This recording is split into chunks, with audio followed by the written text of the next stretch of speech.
watching the Sun Belt Conference on ESPN. It is a beautiful Saturday afternoon in Statesboro, Georgia, and it is homecoming for the Eagles as Georgia Southern welcomes in the Warhawks of UL-Monroe on ESPN+.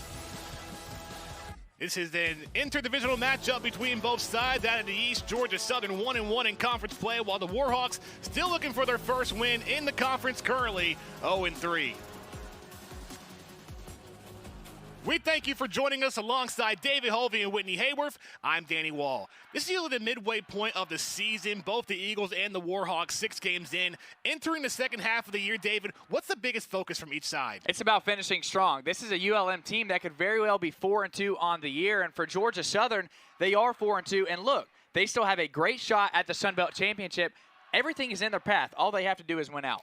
Well, this matchup for both sides trying to bounce back after their losses last week. And for ULM, it was a tough 1-point loss on the road to Texas State. Yeah, it was tough. TJ Finley able to get 2 touchdowns in the last 4 minutes of that game. But the difference was 105 plays the Bobcats ran on ULM. They could not get off the field, just 3 of 14 on third downs on the offensive end. They're going to have to clean that up. And for Georgia Southern, JMU routed them. 28-point loss to the Dukes. And the Eagles could not find a way to get the explosive plays. You look at the game, they had more first downs, more time of possession, but now they're going to have to clean it up. Well, for more on the Eagles' loss to James Madison, listen it down to our sideline reporter, Whitney Haber, with more.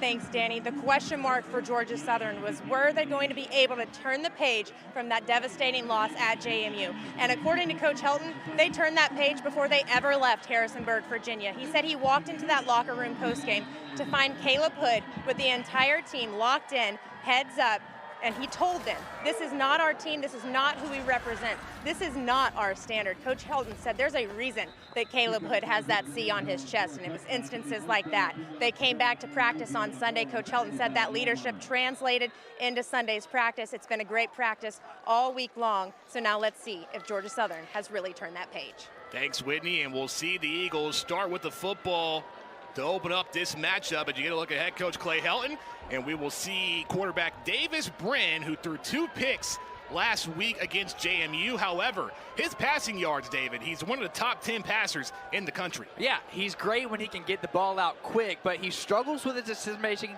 whenever he gets rushed in the pocket, tied for second in the country with interceptions at 9. He's just got to be able to stay in rhythm. Went 31 for 52 with 271 yards. He will start from the ULM 25. Jalen White, the running back, lined up to the right of Brin. 3 receivers set. Georgia Southern back home after having a sellout crowd a few weeks ago against Coastal Carolina. First play is going to be a play action. Brin going to go for a deep ball, and he's got a man. It's Caleb Hood, and Hood having a great start to this one after having 10 catches last week. Yeah, he's out of the slot right there, little fade route, and Coach Ellis said it. They need more explosive plays. He's going to dial them up today. Hurry up offense for the Eagles. And they give it to Jalen White up the middle. Offensive coordinator Brian Ellis said, hey, it was on me last week for not being more aggressive in the play calling. And you're already seeing the Eagles off to an explosive start. A great ball by Brent as well. He is so accurate on the deep ball. They just got to find more ways to get him in those chances. So the 24-yard pass from Brent to Hood. And a gain of 5 from Jalen White. 2nd and 5 from the 41. And the ball is out, and the Warhawks recover. Oh, no. Kennard Snyder picking up off of the mistake of the Eagles. What a turnaround. Wow. This is the way the Warhawks are going to be able to have a chance to win this game. It's turning the ball over. Miscommunication from the center and Chandler Strong. You have a player in motion, and that is not. That's the last thing you want if you're the Eagles. Yeah, Coach Helton talked about in the 2 losses that they've had this season, when the offense has turned the ball over at least more than one time, things haven't worked out. But we will see Jaya Wright, the graduate quarterback for the Warhawks, went for 150 yards in the air and also can run, a dual threat. And on first down, it's going to be a sweep on the outside. Bugs Mortimer gets inside the 40. All eyes were on Isaiah Woolard, the running back, going to the right-hand side, but Mortimer just goes jet sweep the other way. The Warhawks want to run the football. There's no question about that, but how do they mix it up with their schemes and their fits? Matt Kubik, the offensive coordinator for ULM, mentioned how the team was running the ball well to start the first half of the season. 6 in the Sun Belt now, and here's a handoff to Isaiah Woolard. He gets taken down from behind. Tackled by Justin Myers. Woolard is a tough back, 314 yards on the season. He's somebody, he can run in between the tackles, but he can bounce it outside too. He has that kind of speed. Head coach Terry Bowden for the Warhawks mentioned how Woolard and Smith is kind of the 1-2 punch in the running game. Only a gain of 3 there from Woolard, 2nd and 7. Right, throws across the middle, has a man, is caught, Tyrone Howell. Well, correction, that being Darian Wiley making his 11th reception on the year. Darian Wiley needs to have a big game. We know about Howell, he's their main receiver, but who else is going to step up for Jaya, right? A beautifully placed ball on the slant route. If he can use his arm and be effective, this ULM offense is going to take such a big leap. With the defense focusing on Tyrone Howell, that leaves other receivers open, that being Darian Riley, excuse me. Warhawks in the red zone at the 17 on first down. They give it to Woolard. Bounces outside, absorbing contact, and maybe short of a first down. How has this momentum shifted here for the Warhawks to start? Well, they got the turnover. That's exactly what you want, and that's what this defense prides herself on. They take the football away. A lot of bend but don't break, and once you give this ULM offense a chance to get settled in, not playing from behind, then they can play their style of football, which is run it down your throat and then find a way on the perimeter to bounce it outside. Coach Bowden also mentioned to mix the passing game with the running game. So we've seen a couple of runs here and the pass to Darian Wiley. 2nd and 2. Ball at the 9. Right. Going to the end zone. Oh, what a catch. Touchdown Warhawks. Tyrone Howell. One-handed reception.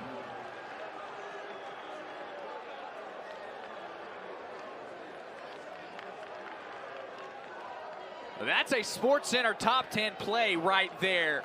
This Georgia Southern crowd is silenced. Tyrone Howell, the leading receiver on this team. My goodness, you're talking about a transfer from Kansas State. 313 yards in the air. That's Wright's favorite target, and you're seeing why. Off the fumble by the Eagles, 5 plays, 52 yards, and just over 2 minutes off the clock. Coach Bowden talked about how Tyrone Howell is as gifted as any wide receiver in the Sun Belt, and he needed to have a big day and win one-on-one battles. Well, he did that right there on the outside and made a spectacular catch to go along with it. Derek McCormick out on the PAT. And right down the middle, the Warhawks, a 7-0 start over Georgia Southern off of an Eagles turnover. Well, when you have a guy that's 6'3" in the red zone, guess what? You're going to get it to him. That's exactly what the Warhawks want to do. How about this? ULM up 7-0 to Georgia Southern.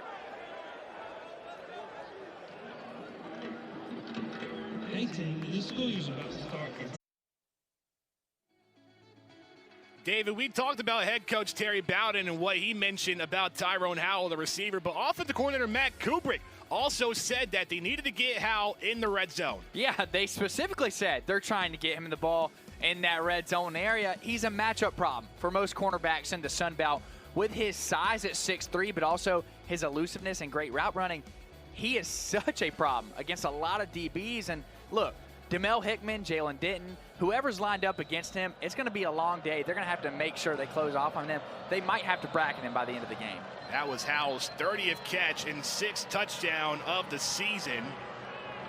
As ULM has to re-tee the ball, Derek McCormick set to kick this one off. We'll see how Georgia Southern responds in their second drive of the game after a fumble turned into a Warhawks touchdown.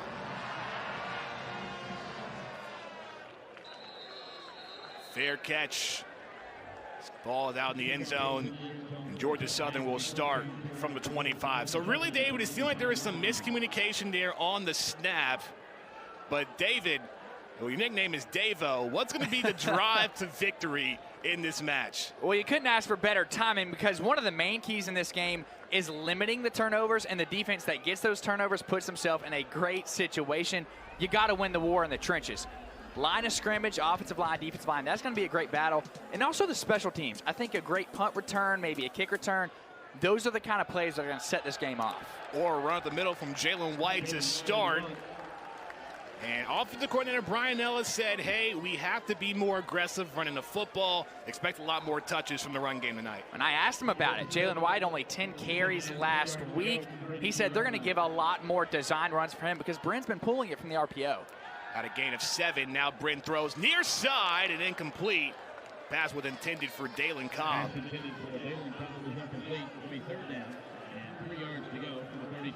will be the first third down opportunity for the Eagles. Last week, 12 for 21. They lead the Sun Belt in third down conversions this year and in fourth down conversions. So one thing to keep in mind throughout this game.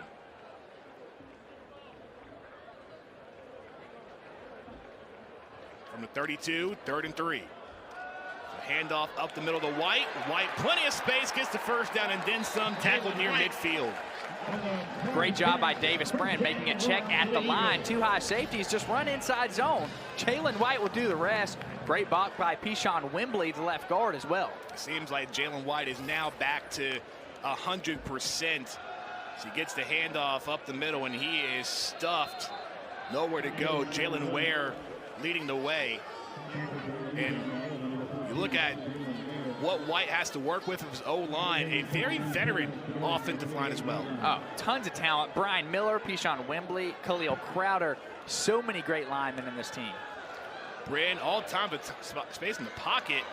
Pass incomplete to White. That just shows you right there with the O-line how much time Davis Bren was able to throw. And it's twofold. A, the offensive line is really good, but B, ULM's going to mix up their coverages a lot. They've run 3 down linemen, which is a lot different from what Georgia Southern's seen for most of the year. So it's going to be tricky how much they bring those linebackers in. So after a gain of nothing and an incomplete pass, it's 3rd and 10 for the Eagles.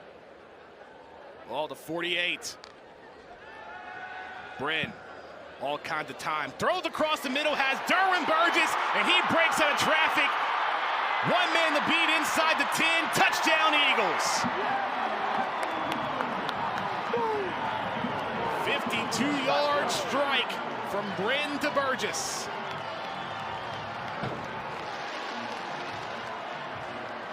What did I say, Danny? The one thing they were missing a week ago was the explosive plays. So what do you get right here?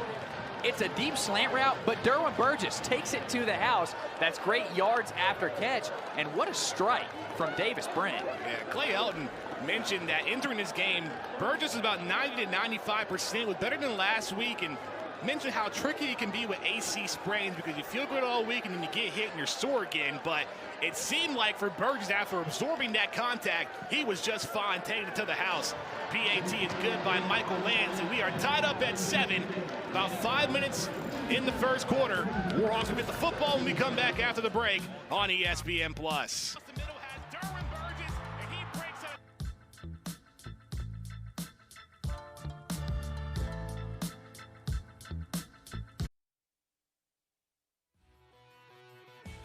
Georgia Southern responding after fumbling the opening drive, finding Derwin Burgess at 52 yards, and David Burgess alongside Caleb Hood as the receiving duo for the Eagles today. Man, they are nasty. Caleb Hood and Derwin Burgess together. I mean, that's one of the best 1-2 punches you're going to find in football. Well, for more on Georgia Southern's receivers, we'll send it back down to Whitney Hayward with more.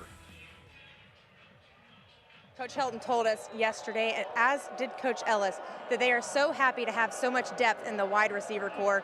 They came over to all their wide receivers. They congratulated Derwin on that play, but they also coached up Dalen Cobb, and they said, hey, listen, every play matters. Your chance is coming, and we knew that Dalen Cobb was probably going to get some opportunities today coming back from injury, so I'm excited to see the potential that he has later in this game. And I know Coach Helton always says to be coached is to be loved, and they certainly loved on every single wide receiver just now. Thanks, Whitney. Going more in depth about the depth of the wide receivers, this time last year, the wide receiver corps was hit with a lot of injuries, and that's one thing that Coach Helton is so happy about this year, that a majority of the receivers are healthy at this point through the season. Let me put it into perspective like this. Offensive coordinator Brian Ellis said Dalen Cobb might be the best receiver in that wideout room. And guess what? You got Caleb Hood. You got Derwin Burgess. You have Anthony Quealy. That's saying something. You also have Jalen Barton, who stepped up last week. Following the return from Alfred Luke, the Warhawks starting from the 29-yard line, and may have been sent back to the line of scrimmage, may have been taking it back a yard, but no gain on first down. Justin Rhodes up the middle, as well as Latrell Bullard. Those two guys in the interior, they're going to have to fight. So a gain of 1. It's a jet sweep. Here's Nana Davis rotating on the outside, gets to the 40, and a first down. So the receiver on the run, but the Warhawks have a receiving duo as well, led by Tyrone Howell. Absolutely. Tyrone Howell is clearly their #1 wideout.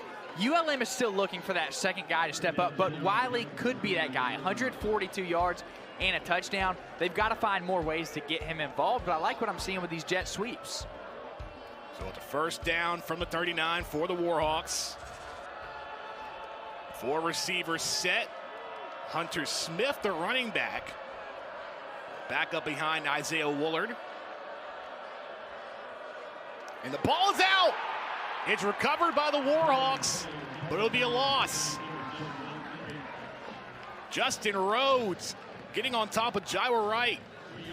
Justin Rhodes paves roads. Watch this. I mean, you have Latrell Bullard eating up 2 blocks, and on the other end, Justin Rhodes, he's going to win his one-on-one battle more times than not, and it's because of his twitch. He is really quick for an interior defensive lineman.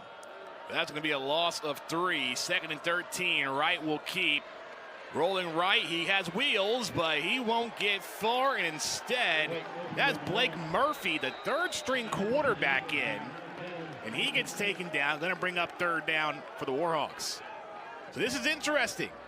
With Jira Wright not in, the 3rd-stringer Blake Murphy taking over in this drive.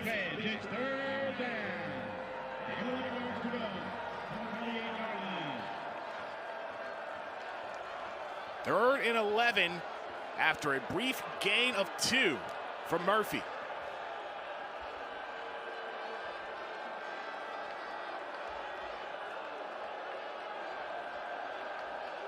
Play clock winding down. They get it off.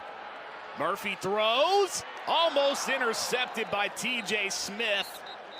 And that'll bring up 4th down, but a flag on the play. We'll hear from Marshall Lewis, our head referee of the game.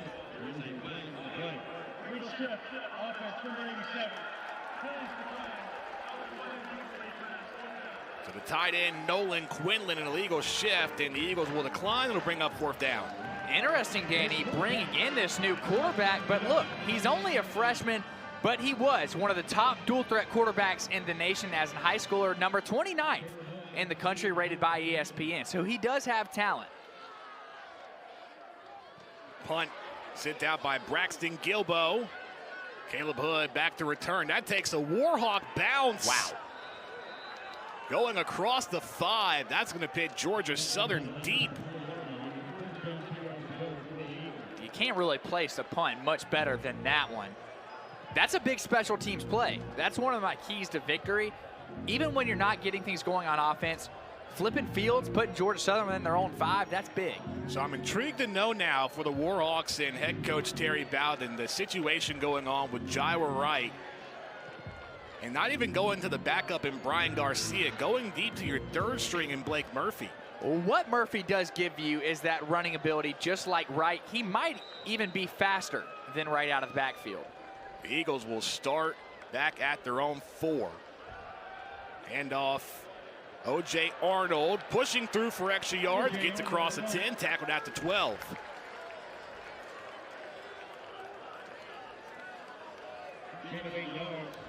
Hurry up offense from the Eagles continues. Brent, another handoff to Arnold, and Arnold gets the 1st down. And look at that gap on the right side. Khalil Crowder giving enough space for Arnold to walk through. This offensive line, I mean, they create so much opportunity. Look at that space. And you have probably 5 yards in between the center and the right guard. So pushing things up. The Eagles at the 18 on 1st down. Arnold again. I mean, the way Arnold just breaks through, and you mentioned it's all about the offensive line. They only had one replacement from last season to this year. I guarantee you, Coach Ellis told this offensive line, hey, be ready, because we're running the football. What is this? This call here from Bryn, throwing the paws up on 2nd and short. Arnold, if it ain't broke, don't try to fix it. O.J. Arnold, another Eagles first down. Bruiser. You have Jalen White, O.J. Arnold. Why not give it to him? I mean, again, great blocking this time on the left side. Pishon Wembley sealing off his defender. Offensive coordinator Brian Ellis said he wanted to run the ball a little bit more, take a lot of time off the clock, under 6.5 to go in the first. Arnold still in at running back, 4 receivers set for Bryn. And it's Arnold.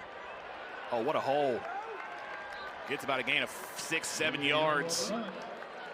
And Arnold has been a great backup to Jalen White throughout the season. Absolutely. That was a great check by Davis Bryn, too. He saw Michael Bratton creeping up, so you run an inside zone to the opposite side of the field.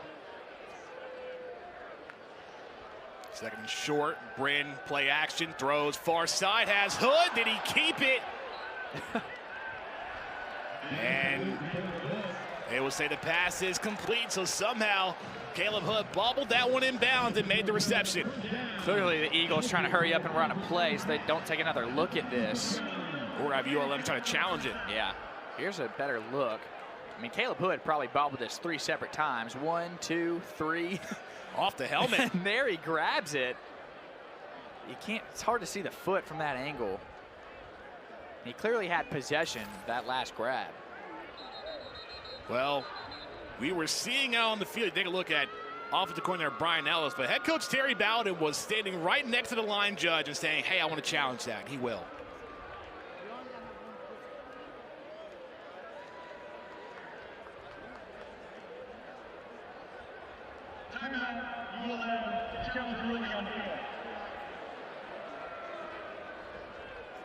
So they will look back and review this catch from Hood. I mean, on that sideline, Terry Bowden may have had the best vision out of all of us there. Yeah, he has the best look. Definitely better than you and me. We're on the opposite side of the field. He was right there on the play. Here you have Caleb Hood. This was a great throw by Brent as well. He has possession right there. It's close to call because when he was getting possession, his left foot seemed to have been down right there. But it's also going to be where his right foot landed as well. Initially, his left foot is in on that grab, but you see it shoot up in the air after he got hit. So the left foot is down there, but then it goes up. And so the question now is, does that left foot regain control in bounce?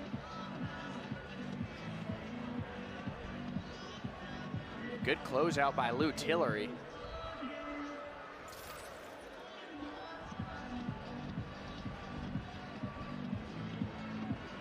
Well, if it does stand, it wasn't. We've already seen some great catches. Yeah. You see Katie Dorsey having some fun there on the sidelines. What do you see here, David? Here's a different angle. But what I'm looking for is right here. You see. Yep, the left foot. The left foot's in. The question is, did he maintain does possession? he maintain possession? I mean, he does in my eyes. I think that's a catch because he clearly has control. It's not bobbling out of his hands, and that left foot is still on the turf. I would expect this to stand.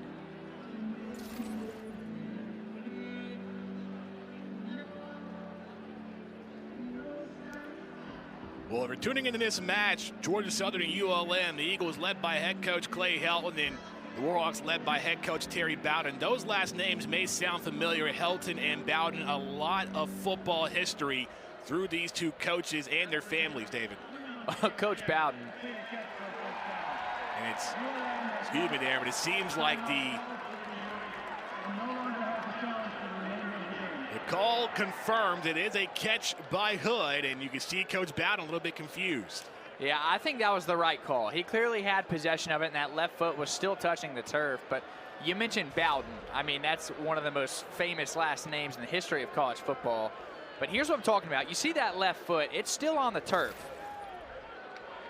So the right call by the refs. And it is a 10-yard gain from Bryn to Hood. So 1st and 10 from the 46.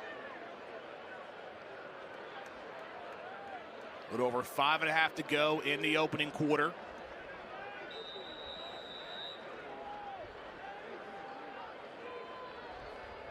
Here's Keaton Upshaw in motion. They give it to White. Short gain.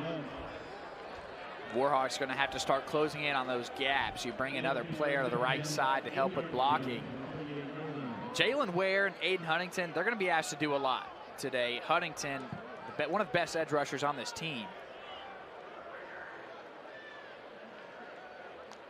2nd and 8. Bryn. Flushed out of the pocket. Going back and throws. Incomplete. Once again looking for Cobb. Bryn did a good job just to extend that play. Cobb couldn't corral it. The Warhawks, I mean, they decide to only send 3, drop everybody else back, cover 8. You don't see that early in games like this. Well, they want to confuse Bryn. They're going to give him a lot of different looks in this matchup. Well, the Eagles so far 2 for 2 on 3rd downs, 3rd and 8. Bryn throws near side, incomplete, looking for Hood. Pass broken up by A.J. Watts. Great closeout by Watts right there. That looked like a sure completion, but Watts out of Columbus, Georgia, making a great step on the ball. A couple of Warhawks players making their return to the state of Georgia. So we'll see Alex Smith, a freshman, first punt of the day. Smith was credited as the hero in the Coastal Carolina win a few weeks ago.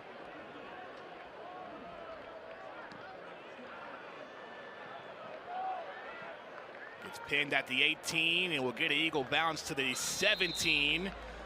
Nothing that Bugs Mortimer can do. We'll see the Warhawk offense back out after the break. Tied at 7 on ESPN+.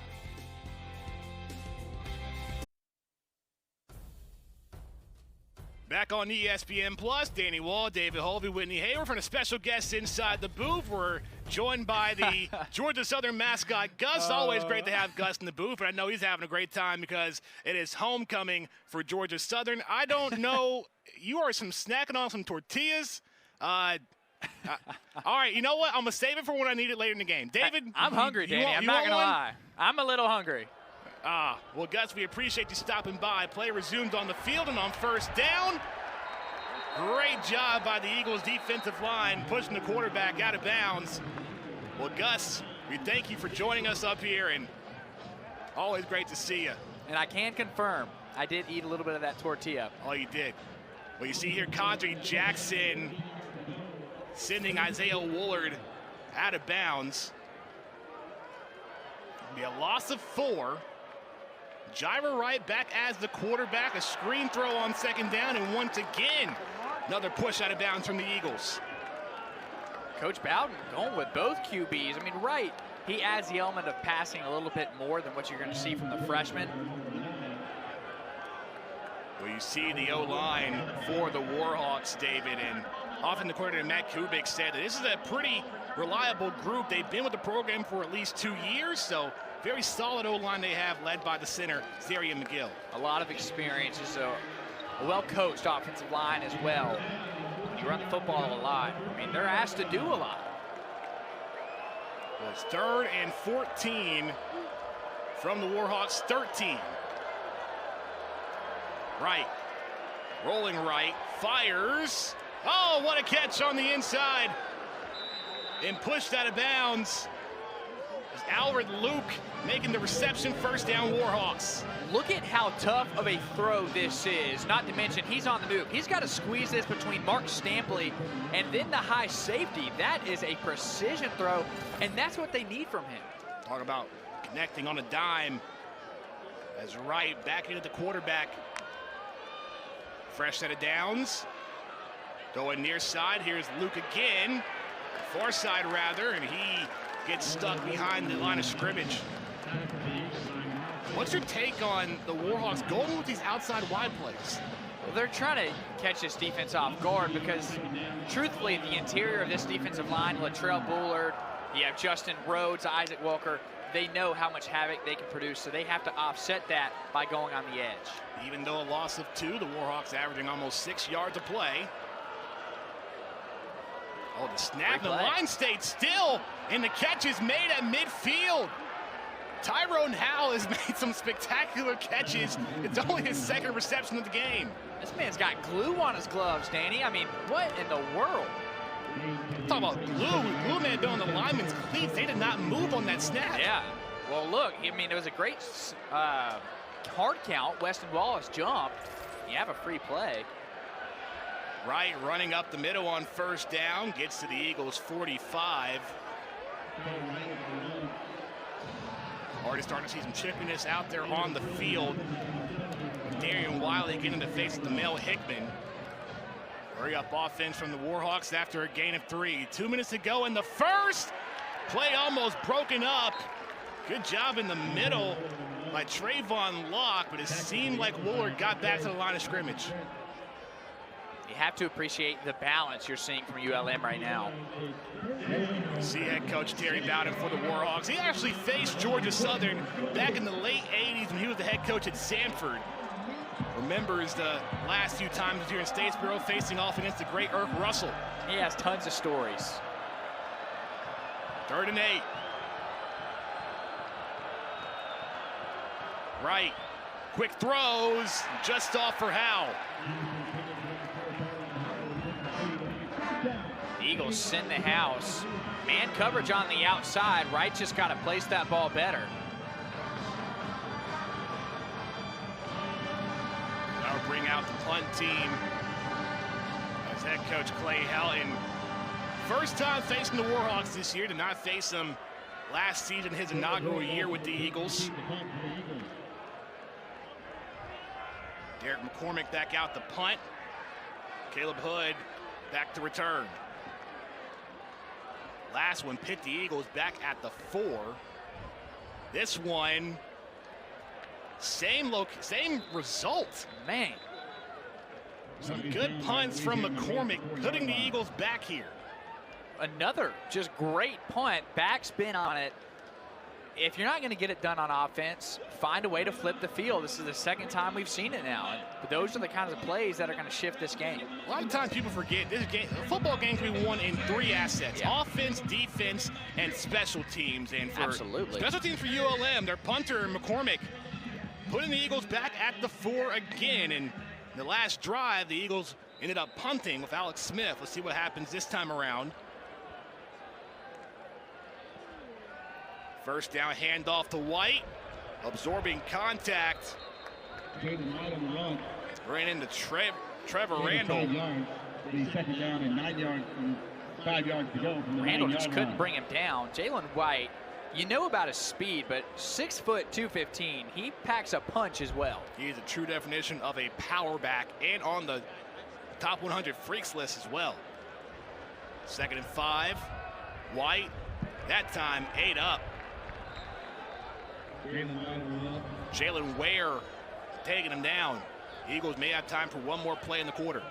Ware just got off his block right there. Great job by this front from ULM, adjusting to what Georgia Southern's trying to do. The Eagles, as far as running the ball, last in the Sun Belt right now. But both Clay Helton and offensive coordinator Brian Ellis making an emphasis to run the ball more in this game against ULM. And the clock winds down. It's 3rd down and 7. Will the Eagles get this play off?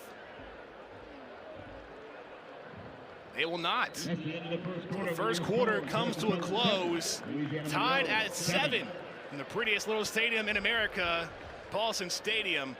What a unique start. The Eagles on their opening drive turn the ball over, but the Eagles respond with a touchdown. And Whitney Hayward is standing by with Eagles head coach Clay Helton. Coach Helton, you said that you had to come out in the first quarter and have an up-tempo offense and start fast. ULM was able to slow you down, but you punched right back. What have you seen? Yeah, you know, the early turnover gave them great field position. Good job by their offense scoring, but then a response right back by our offense to make it 7-7. Now we got the ball back in the second quarter trying to take the lead. How have you seen the defense step up this week so far? I think they made adjustments. That first drive, I think, surprised a little bit, and they've made the adjustments now to be able to fit those gaps, especially on the zone read, and hopefully we'll get the consistency to continue. Thanks so much, Coach. Thank you. On to the second quarter we go from Paulson, tied at 7 here on ESPN+.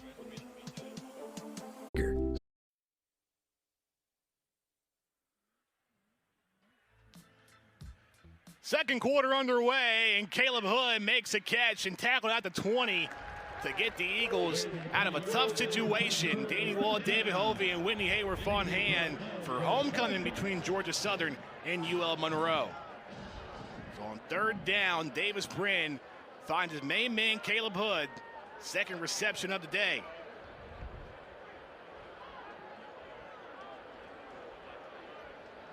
First down from the 20. J.J. McAfee in motion. Handoff. Jalen White cuts outside. He's got some room. White across the 40, taken down at midfield. What a 30-yard run for the senior White. And he is just so dynamic. You look at defensive coordinator Vic Koenig. Wasn't expecting that from White on the outside. The defense did a good job when the Eagles were pit at the 4 the first time, but now the Eagles are rolling. Quick throw on the outside, pass is caught. This is Derwin Burgess. Gets a gain of about 5. But David, what have you seen from this Eagles offense? What I've seen is exactly what they need to do. Davis Brin is at his best when they're able to run the football well and they're able to get quick passes. When you have a back like Jalen White, you have to feed him a lot of design runs. You're not seeing the RPOs that Georgia Southern usually runs as much. And Brian Ellis told us that. He said, look, we're going to run a lot more design run plays for Jalen White and O.J. Arnold. And White so far, 8 carries, 64 yards in the first half. Brin another run on the outside. That's David Badinga, freshman, who's really stepped up offensively for the Eagles. Embarrassment of riches. You're talking about White, Arnold, and now Badinga. Brian Ellis, offensive coordinator, has been so pleased that there are some freshman players that have been able to step up throughout the year and can plug and go with the rules that a freshman can play at least 4 games and retain their redshirt eligibility. Brin looking for a shot downfield, intercepted, was looking for McAfee, and instead it is picked off by the Warhawks. Lou Tillery, his first interception on the year, and the second turnover for Georgia Southern in this game. This is the one knock on Davis Brin. At times, he's prone to make some bad decisions. Lou Tillery comes off of his man, Derwin Burgess, and he just snags that one out of the air. That's a great read because he's on a completely different man. Sees the throw, a little too lofty. Those turnovers, ULM, 2 of them now. Well, Brian Ellis talked about the turnover and some of the plays that Brin does, and he said, you know, sometimes that's just on coaching. That's on me, and I have to do a better job to put Brin in a situation to succeed. And that wasn't a bad play looking for McAfee, but as you mentioned, Tillery coming off of Burgess just saw it right there out in front. It's great defense, and Brin has to recognize that, put more sting on it. First down from the 24, pass outside, caught to Nolan Quinlan. Won't get any yards.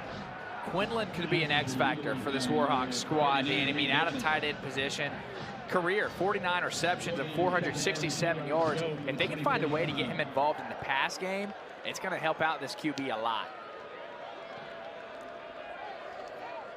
So look at this. Back at quarterback, Blake Murphy. Lined up with Bennett Galloway as the running back. Murphy goes out of the pocket, starts to run, and gets taken down across the 28-yard line. That's exactly what you get from Murphy. If nothing's there, he's got the springs to jump and make a run, get at least 4 or 5 yards. We were not expecting Blake Murphy to be in this game. We talked to the coaches all about Jaya Wright. No, I mean, this is very surprising. 3rd and 7. Georgia Southern showing the blitz right now. We'll see if they drop back in coverage.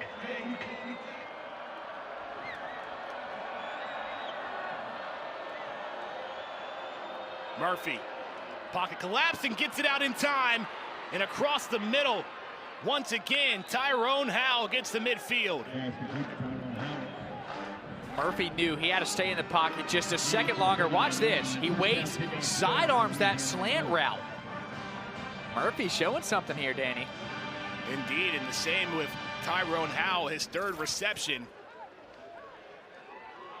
Freshen it down from the Warhawks at the 49. Makes the check. Watson Trent showing the blitz.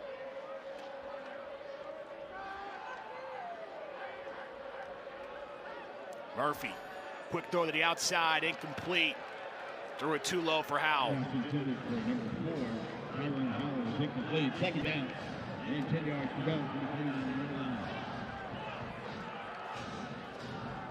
Look at Matt Kubik, the offensive coordinator and the quarterback's coach. He'll know more than anybody as to what the decision-making was in the switch between Wright and Murphy. Must have saw something in practice. I mean, Wright had one of his best games against App State. He could have been Sunbelt Player of the Week if they get that win. Murphy rolling right on 2nd down, going to throw it back near side. Flag on the play. Quinlan gets a couple of yards, but that may be going back. It's a quick flag that was thrown out. I think ineligible receiver.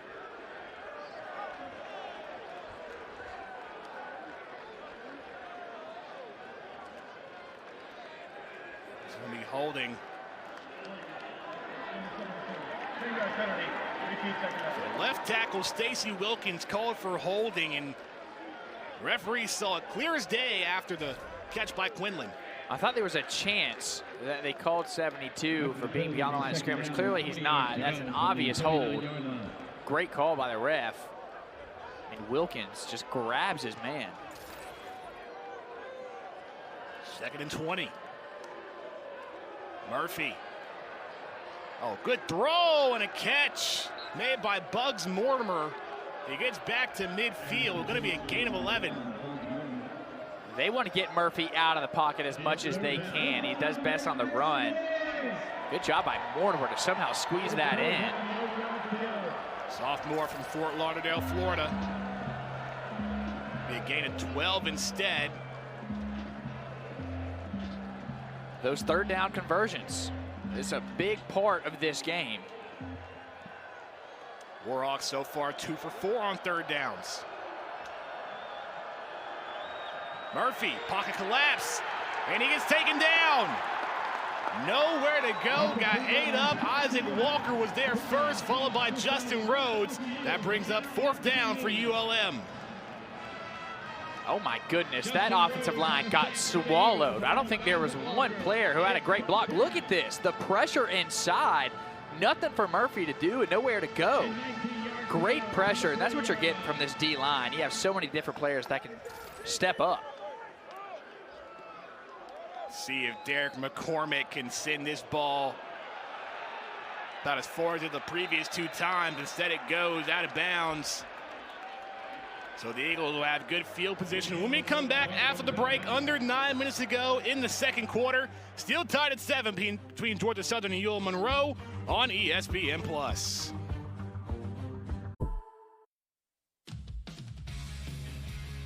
Back on ESPN+, we're tied at 7. The Eagles offense getting ready to make their way back on the field. You see the wide receivers coach, B.J. Johnson, trying to get the team and the linemen, some of the other receivers in order.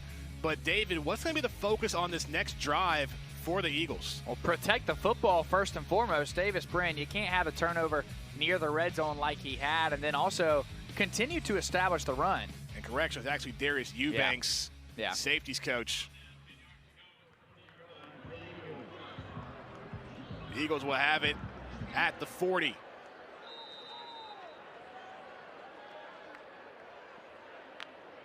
Davis Brin on 1st down, play action. Taking a deep shot down the field. Oh no! Almost caught, but out of the hands of Jet Thompson. And we'll send it down to our sideline reporter, Whitney Hayward, for more on this Eagles offense.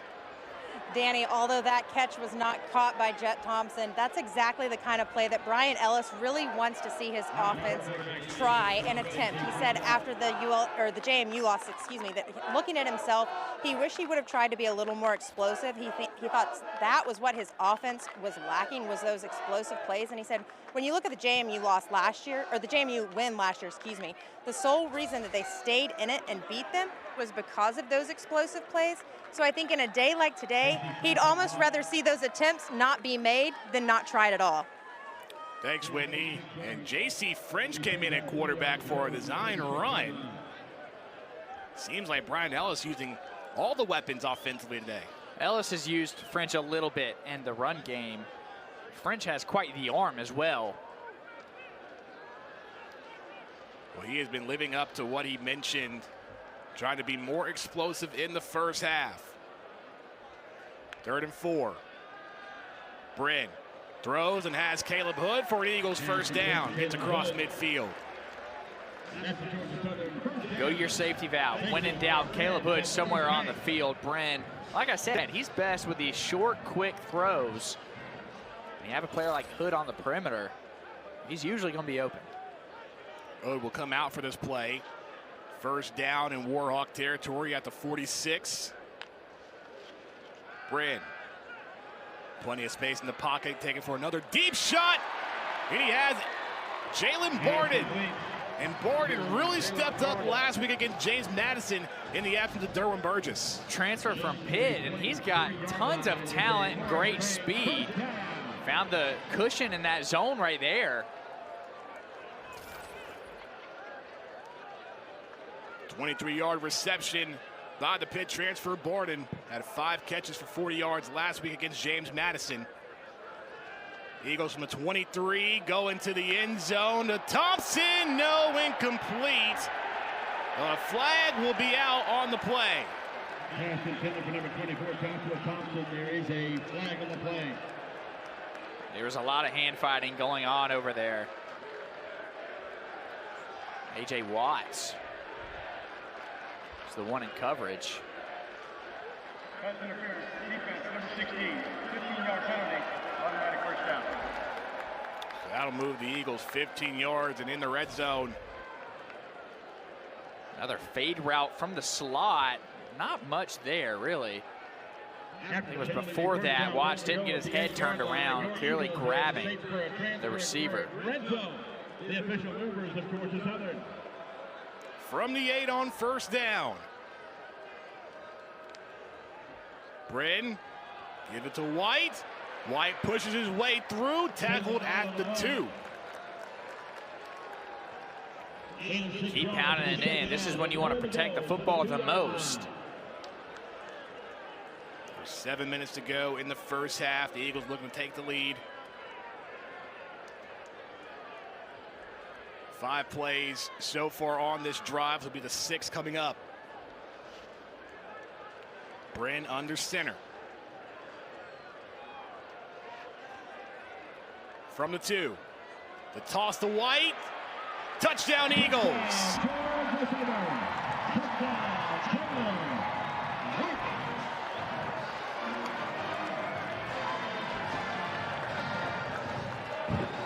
That is a Brian Ellis play call right there. Derwin Burgess is lined up as your fullback. Then you have Jalen White coming to the other side. I mean, so many tricks from this offense. White on the perimeter, able to seal it.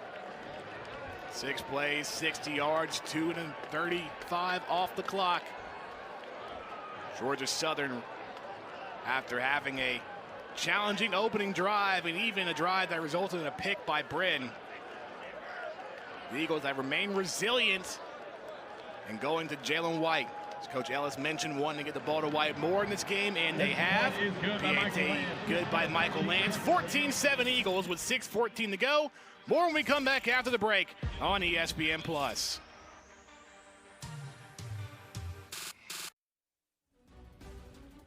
It's all about how you respond to adversity, and that's what the Eagles have done, not just in this game, but after last week's loss against JMU. Whitney Hayworth has more. Danny, obviously you saw that pick happen, but like you said, how they responded, and be it a run or a pass, the Georgia Southern offense likes to be aggressive. And you know that by a saying on their whiteboard in the offensive staff room that says nobody wins being scared of losing.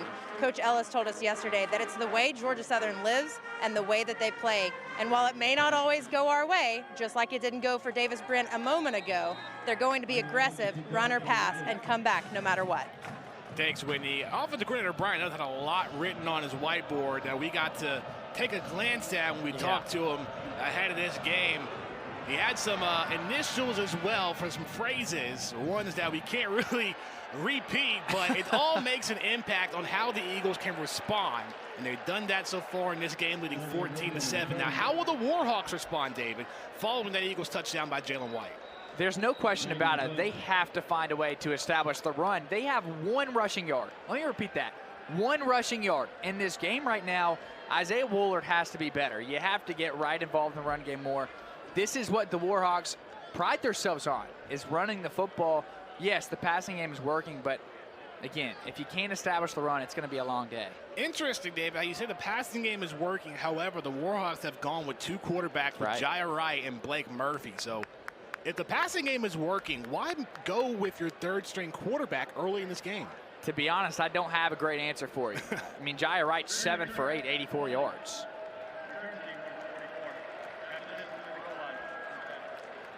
Holding call on Michael Batten for the Warhawks on the return. That's going to hurt. Talk about responding, but they're going to get pitted even further back. And the Warhawks will start this drive. The ball being placed at the 7. Taste of their own medicine now. And they were the ones pinning Georgia Southern back, but now you're playing within your own 10. This is a big drive, Danny, for ULM. 6 minutes to go in the half. They do get the ball to start the 3rd quarter also. On 1st down, Jaya Wright back in at quarterback. He hands it off to Hunter Smith, a short gain. So when it comes to specific drives, like this one for the Warhawks, you want to go with your veteran in Wright. Absolutely. I mean, Wright has more experience, of course, and again, he has put together some good performances throughout the season. Warhawks doubling their rushing yards total after that gain. Yeah. Gain of 1 there by Hunter Smith. But that's where you give credit to the front 7 from the Eagles. Wright throws, almost intercepted by the Mel Hickman. And you're seeing Hickman guarding Tyrone Howell now in this drive. What a jump by Hickman. I remember watching him before the season started, and I said it. He is going to be special this season. It's because of plays like this, anticipating the route. I mean, Wright stared down Howell on that play. You have to look off your DBs. And DeMel Hickman wanted that one back, because he knew he had a chance to get 6. 3rd and long. Wright. Pressured! He's taken down. The ball is loose, and the Eagles have it.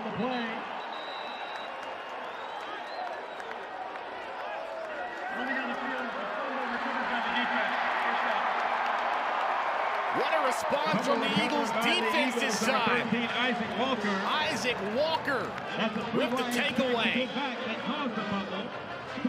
What was one of the keys to victory, Danny? It was takeaways, and Georgia Southern defense getting that done. Wright had nowhere to go again. Also, if you noticed, Howell was double teamed on the play, and Georgia Southern was not hiding it. You scoop it up.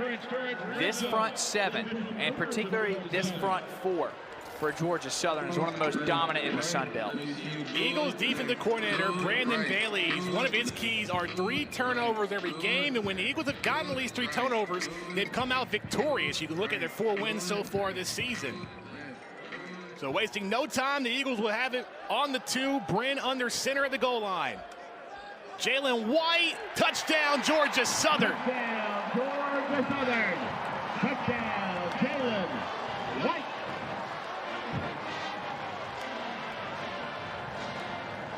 This is good old-fashioned bully ball right now. Brian Ellis is not hiding what he's trying to do. He's running the football with Jalen White. A single back formation. You have two tight ends to the right side. Instead, they go to the left. And when you got Pishon Wembley and Brian Miller in front of you, good things are probably going to happen. Great job by the Eagles to capitalize. The momentum shifting back and forth throughout this first half. And the Eagles, following the fumble in the first drive and the interception by Bryn, they come out and score to tie it up, and then the defense helps out, forcing a fumble, putting it in the goal line, and Jalen White, an easy touchdown. He has 2 on the day. Eagles lead 21-7 following the PAT by Michael Lance. 5:12 to go in the first half. More to come after the break on ESPN+.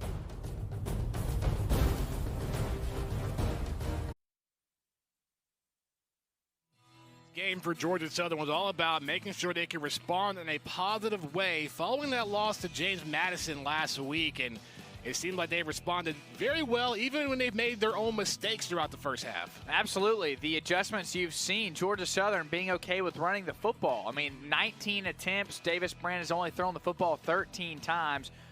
Davis Brand's usually throwing it around 50 a game. He's actually averaging 48 to be specific on the season, so a nice sign for the running backs getting some more love.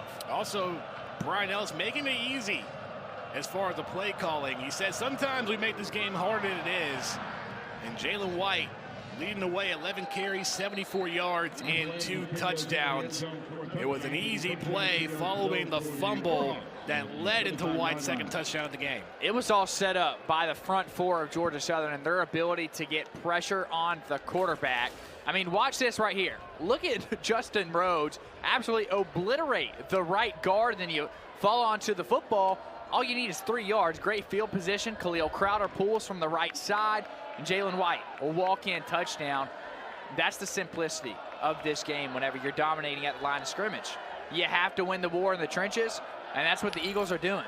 2 scores in just 63 seconds. The Warhawks will start from the 25. It's back to Blake Murphy at quarterback, and the ball is out again. And it is recovered by Georgia Southern again. This time it's Justin Myers.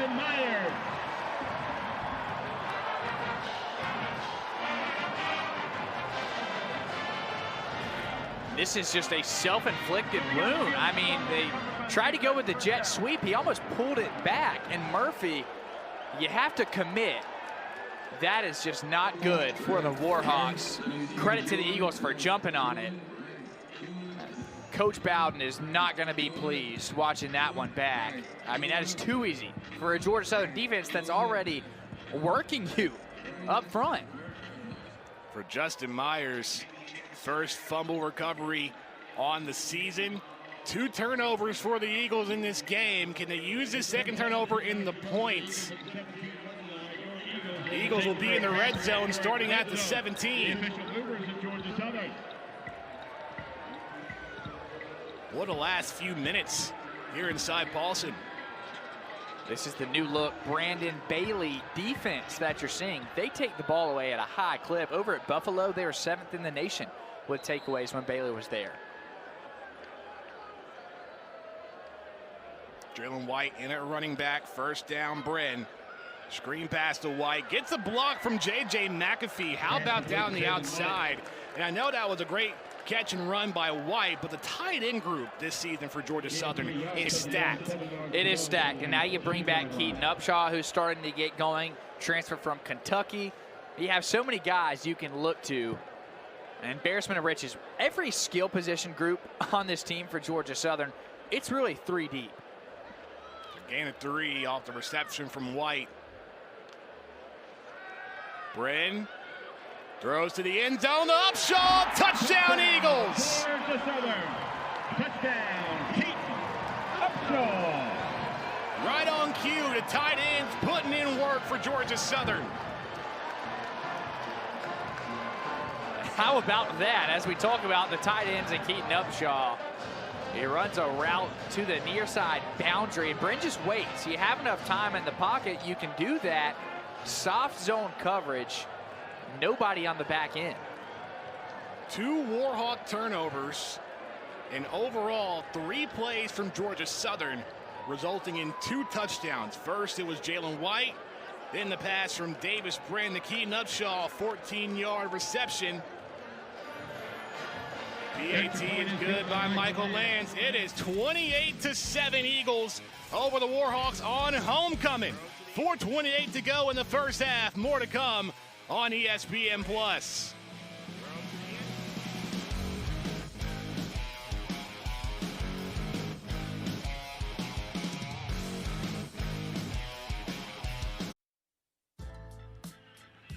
Georgia Southern starting to roll in the second quarter, 28-7 over ULM on ESPN+. Danny Wall, David Hovey, and Whitney Hayworth on hand. Back-to-back turnovers from the Eagles defense, resulting in back-to-back scores. Gus having a good time with it as well, and a touchback. ULM will have from the 25. Let's go to Whitney Hayworth with more on the Eagles tight ends and running backs. Danny, it sure is nice to see healthy tight ends and healthy running backs for Georgia Southern. Despite their loss at James Madison last weekend, Coach Helton said it was so great to see what a 2-back and a 2 tight end package can look like in the likes of Jalen White and particularly Keaton Upshaw.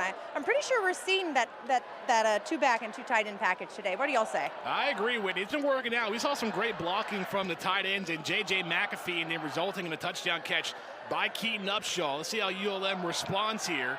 Jaya Wright back at quarterback. Isaiah Woolard up the middle. Gets a big gain, but a flag is out. This one's likely coming back. That is a tough break for ULM. Finally a sign of life from the running game. And it's on the center. Zarian McGill called for holding. And right now, David, ULM in the negatives in their running game. Negative 13 yards right now. Brandon Bailey is saying, hey, if you're going to beat us, it's going to have to be through the air. They are forcing Jaya Wright to throw the football, this entire ULM staff. And Tyrone Howell, he's now being bracketed. You're seeing 2 players over his way most of this game now. Credit to the adjustments in game made by defensive coordinator Brandon Bailey. And look at this, the Eagles have played some clean football and another flag out. They have spoke too soon. This could be on Georgia Southern.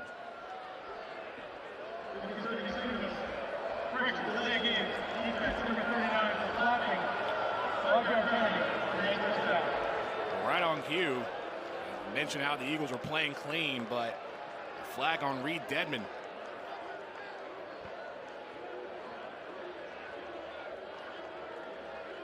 After the penalty, first down and 12 yards to go from the 23-yard line. 1st and 12.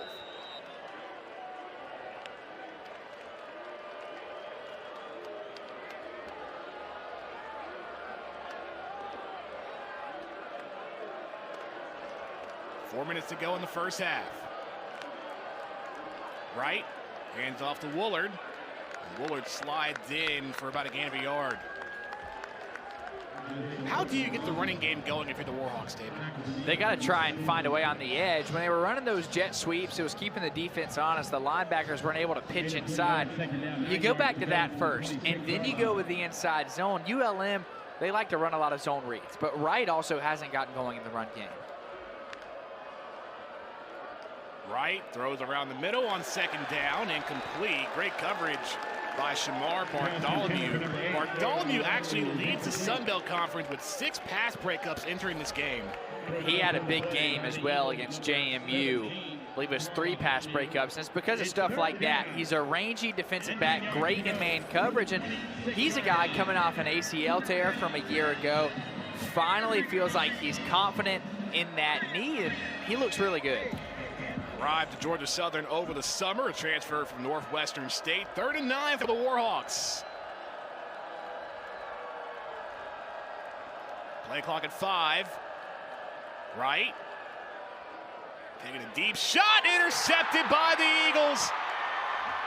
And it's TJ Smith down the sideline. He's trying to take it to the house, gets taken out inside the 10. That is the 3rd Eagles turnover in the first half.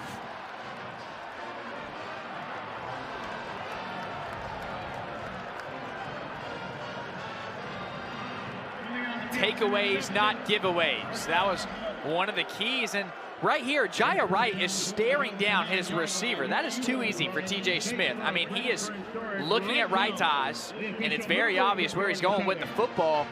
That high safety look, you got to have to look him off first and then go there. The defense for Georgia Southern just taking over this second quarter. That is the third straight turnover from ULM. That's what a great front four also does. It puts pressure on the QB, and they start to make some throws that are uncharacteristic. More red zone positioning. First down from the 9 for the Eagles. Bren to White. He gets taken down from behind. Earl Barquette Jr. making that play. It'll be a loss of 3 yards for the Eagles. And that's the biggest difference right there. The points off the turnovers, David. Absolutely. Great field position, too. Under 3 minutes to go in the first. Burgess in motion. Bren gonna throw. Has a man. Oh, Burgess couldn't hang on. Incomplete. This was a great route from Burgess. He acted like he was going outside, then cut back in. Bren lays it on him. That is just a drop. That's a mental mistake right there. Yeah, that's unfortunate because that ball was thrown perfectly, and Burgess set it up perfectly with the route. The Eagles, not perfect, but highly efficient on third downs. 4 for 5 in the first half. Bren throwing to White, and White taken down at the 9. And even though the Eagles couldn't get a touchdown, they'll bring out the field goal unit for 3. And this is a good sign for ULM to at least hold Georgia Southern to 3 points. I mean, not allowing them to tramp to the end zone again. And if they can try and score before this half, you do get the ball back to start the third quarter. Maybe make it interesting. That drop pass by Burgess, he's going to look back at that. It's going to haunt him for a minute. Yeah. I mean, he's such a good receiver. Yeah. You're not going to see him drop wide open passes very often. This will be a 27-yard field goal try for the Eagles. Michael Lance sends it up and right down the middle. Georgia Southern 31-7 with 2 minutes to go in the first half. David, the biggest thing that we're seeing here, the reason why the Eagles have gotten the last 24 points in this second quarter has been because of the defense and forcing turnovers. Well, the turnovers have literally killed ULM in this first half. There's no way around it. You just can't have 3 straight turnovers whenever you're facing a great offense in Georgia Southern who's going to put points on the board either way. You have to protect the football. I thought ULM's best chance at making this game tough and having a chance to win would be bleeding the clock, leaning on your running game, but the front 7, front 4 has shut that down, so now they're forced to air the ball out. Fans here inside Paulson having a good time. Homecoming weekend. David, what's your favorite homecoming memory? That's a great question. Maybe last year. Actually being in the booth. And Emily Grace. Oh, my goodness. The winning homecoming queen. That was really cool. Yeah. I'm too old. I've had a couple of homecomings. That time has passed. It was always good to see former friends and alumni to graduate with. Yeah. And you got to think for Georgia Southern football to have alumni come back and understanding that this university comes from a high level of success, winning 6 national championships in Division I AA level, now in the Sun Belt Conference and FBS, and trying to maintain a standard of excellence on the D1 level, and that's what Coach Helton wants to bring. Just like Whitney said in the open, there's a standard that Coach Helton and the rest of this staff bring to these players in this roster, and this is a team that's finally starting to live up to that, and they're going to compete for a lot of Sun Belt championships. Warhawk started from the 25 again. Blake Murphy at quarterback, incomplete pass. on first down, and it seems like head coach Terry Bowden going to have a lot of decisions to make going into the locker room as far as who's going to be the confident quarterback going forward. I think that's also hurt them a lot. You don't have the continuity within this game. You keep switching out quarterbacks. There's not much of a flow. There's no rhythm, no consistency.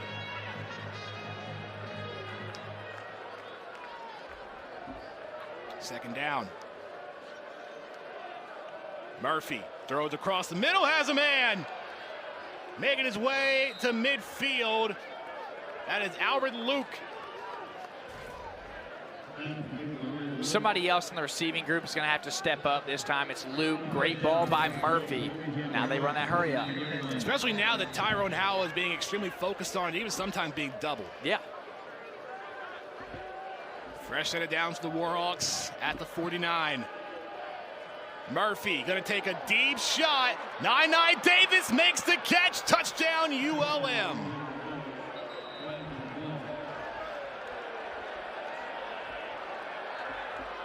But a flag is on the play, and it may be going back. That would have been a big momentum shot. I think that might have been roughing the passer. Murphy got whacked after the throw.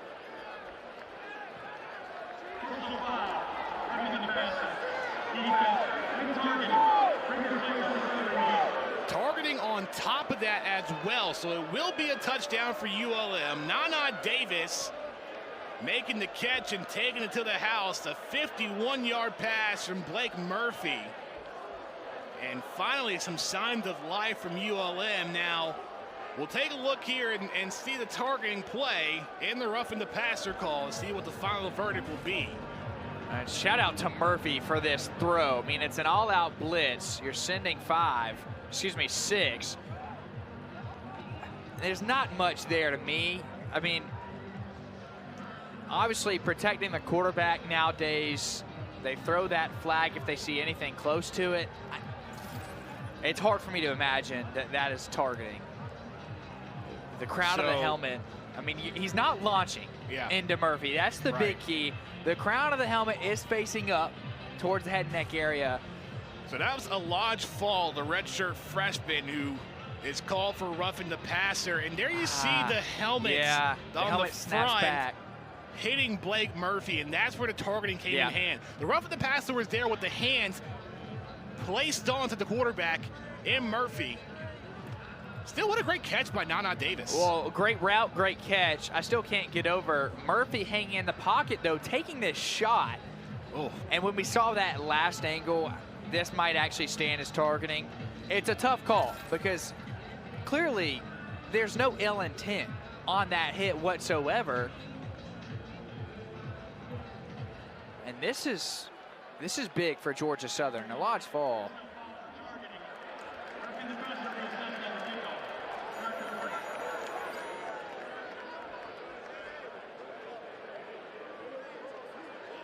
So no targeting on a Lodge Falls. They'll be able to stay in this game.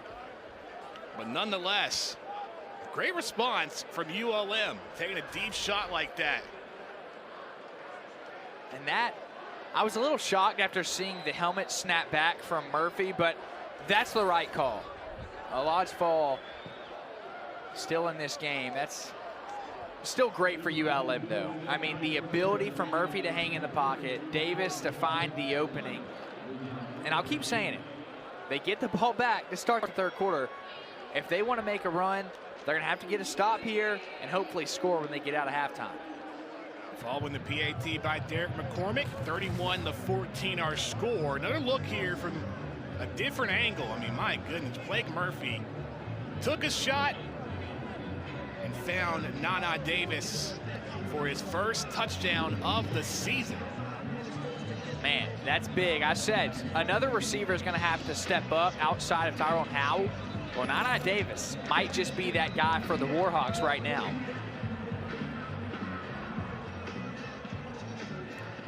Well, that will give the Warhawks some life, as you said, David. The Warhawks will get the ball to start the second half. And head coach Terry Bowden said that this was going to be a shootout. It's going to be a challenge for him but it also just goes to the strength of the Sun Belt Conference and some of the competition we've been seeing as well. So tough. You saw JMU, they're 7-0 right now. Yeah. And they can't even win a Sun Belt championship this year, obviously, but man, that conference is loaded. Touchback, and the Eagles will have it at the 25. It was interesting that Coach Bowden referred to the Sun Belt as a miniature SEC. Yeah. I mean, being placed right here in the South where, you know, people think about Georgia, and Alabama and Auburn and all that, but in those same states, you got teams like Georgia Southern, Georgia State, South Alabama, Troy, UL-Monroe right around the corner as well. He also said there's 3 seasons: football, spring football, and recruiting. That's just how the South is. If that ain't a Southern response, I don't know what is. 1:34 to go in the first half. Brim back in the quarterback. He hands it off to Jalen White. What a run from White up the middle, and he gets taken down at the 43-yard line.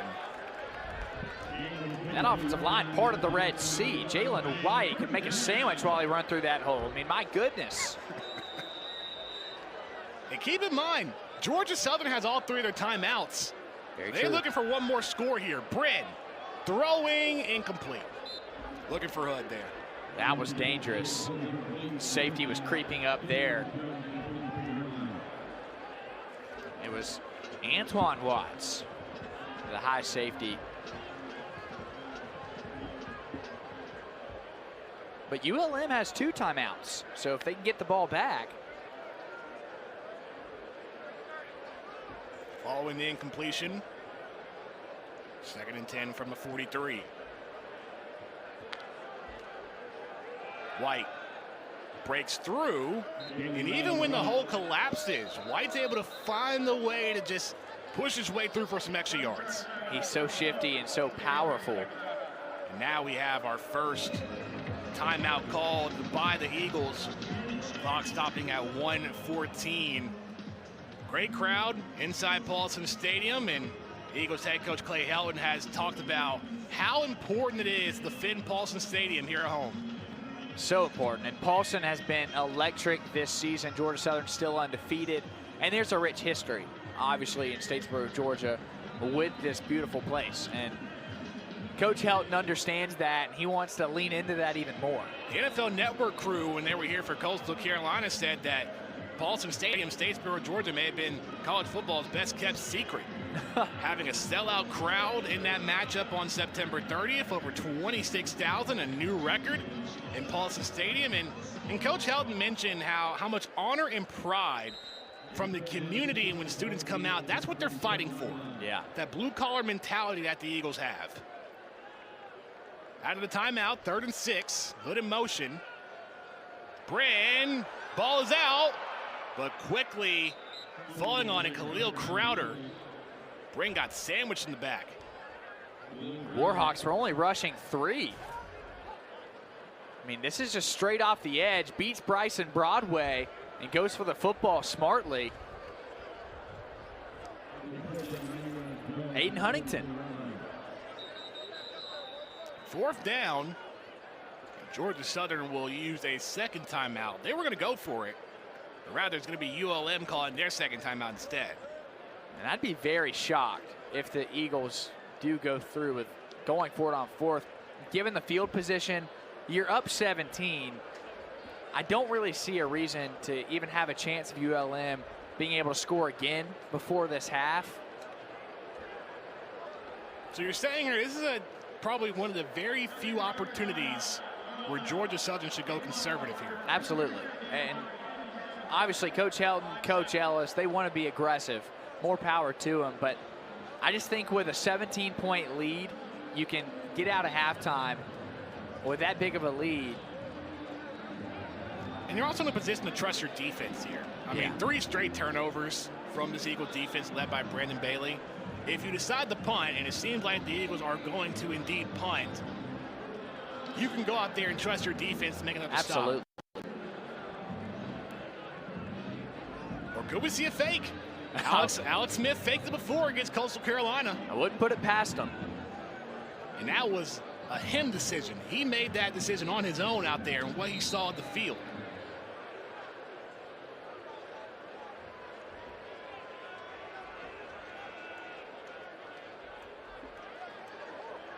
Smith will indeed punt it downfield. And Mortimer will call it. And so close, the Eagles tried to pin it at the 1. We've seen some great bounces from the punters today. That's why special teams plays a factor. Absolutely. That's why I put it on there, because you can really change a game. If you can switch field position and also even have some big returns, the momentum of the game completely flips. When you talk about momentum, the last drive for ULM, Blake Murphy took a deep shot finding Nana Davis. So it shows that the Warhawks can be explosive. The question is, can they be explosive with 49 seconds to go and 1 timeout remaining? The last thing you want to do is give the ball up again. You have to be careful. You're seeing just quarters coverage right now. 3 up front. Everybody else pinned back for Georgia Southern. They're not going to risk it. First down from the 20. Murphy throws near side, has Mortimer. Pass complete. Wise decision to get out of bounds, stop the clock.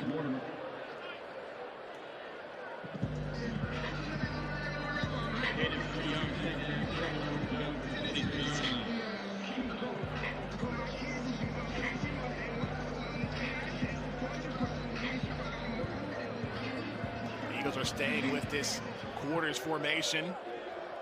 45 seconds to go in the first half.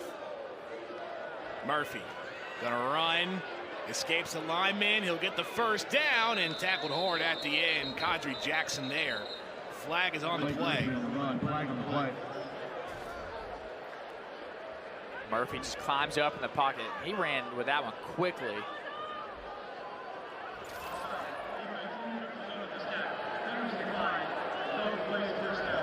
Offside on the Eagles, declined. First down from the 35. By rule, the clock will start on the snap. We're going to follow the defense. Clock will start after the snap. Murphy scrambles right, fires, has a man. Caught across midfield. And Allred Luke making the catch. Hurry up offense from the Warhawks. Time still winding down, under 30 seconds.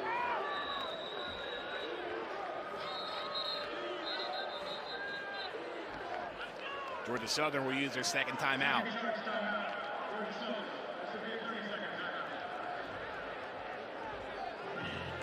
Nice drive put together so far. Murphy was able to find Luke, scrambled out. It was a really good job. He just sat in the middle of that zone. The Warhawks, you still have 1 timeout as well, so the middle of the field is still open. And also, the Warhawks can really do no wrong in terms of who they go with at quarterback, because the stats have been fairly similar.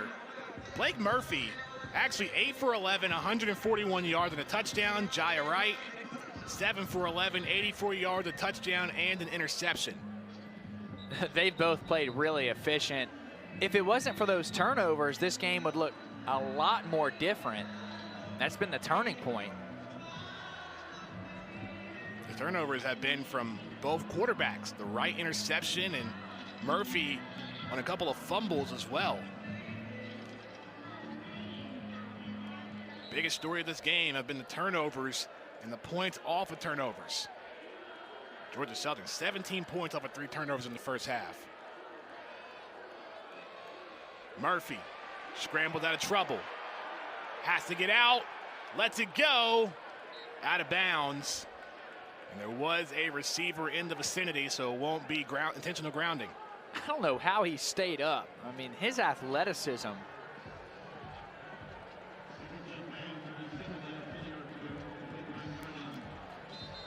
You at least want to get in field goal position, field goal range.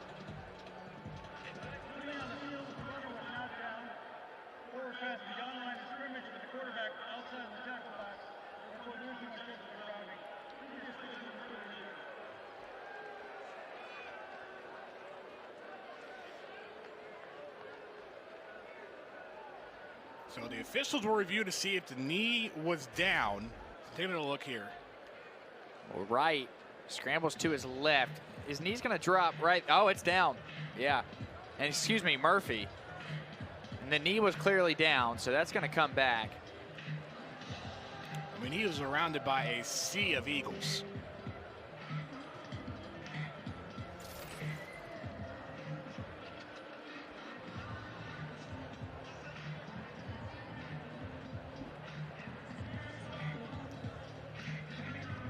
Should be a quick review. Murphy, obviously that left knee hit the ground.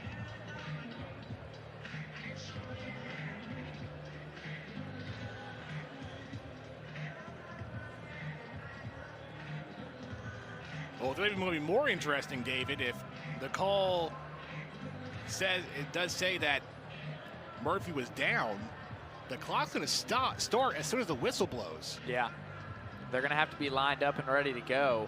So if you're the Warhawks, do you burn your final timeout here, or do you need to try to get a playoff? I mean, you try to get a playoff. You want to save that timeout. You're on fringe field goal range. One more look. Great pressure from the inside, and that right knee obviously down.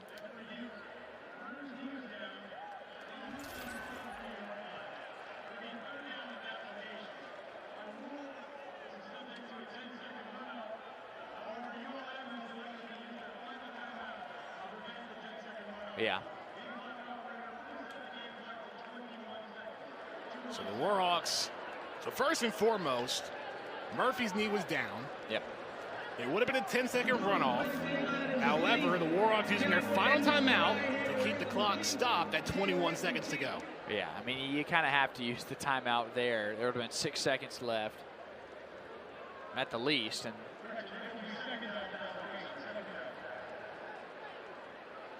I mean, a first down stops the clock momentarily.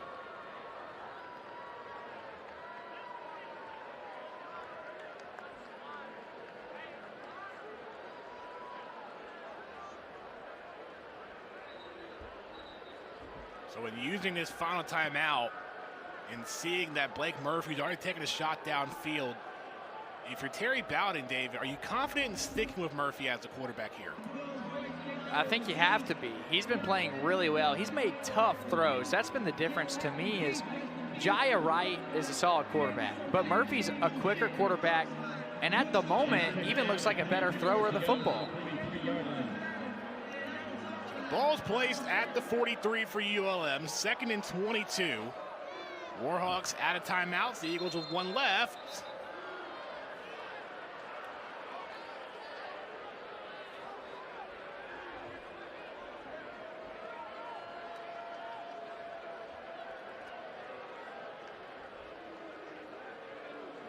And now the officials talking something over.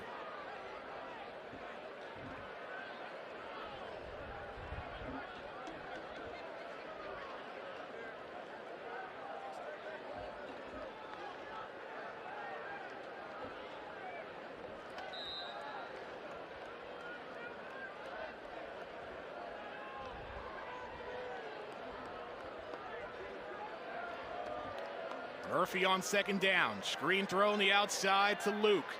Luke weaving his way through defenders at midfield. That was about best case scenario for the Warhawks. Picked up a lot of ground and got out of bounds.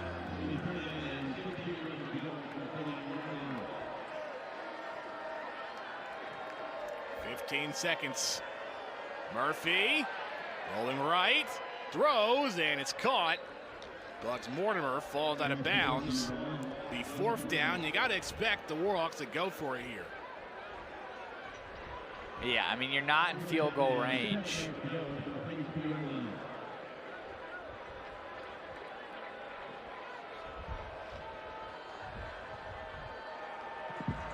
It's going to have to be quick if you want to get a first down here and then try get a field goal, but 9 seconds left. Again, that is going to be very tough. Stranger things have happened. On 4th down, Murphy rolling right. He's going to go to the end zone. Plenty of targets down there, and it's incomplete. That is incomplete. There is a Flag on the play. Triple zeros on the clock. Number 74. Penalties decline. End of the first half. Holding on the right tackle, Kedro Lewis, but the Eagles will decline, and that'll take us to halftime. Georgia Southern, most points scored in a quarter this season with 24 in the second. They lead 31-14. The defense, David, coming up strong near the end of the first half, and now the officials are calling for both teams to get back on the field. I wonder if they're saying they were trying to break things up. Something's going on over there. Moving on the field as time expires during the down. Previous plays under further review. Previous play under further review. And that's shocking. You throw a Hail Mary, there was obviously, at the very most, there's 1 second left in the half.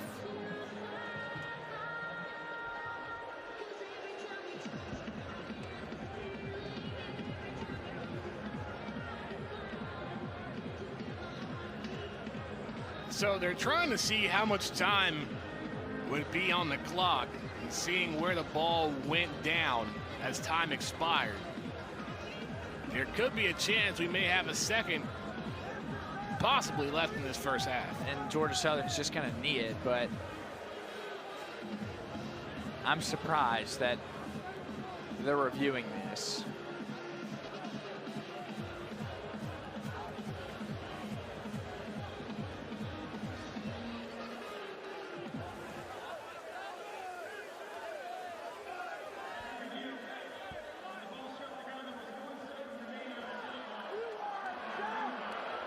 So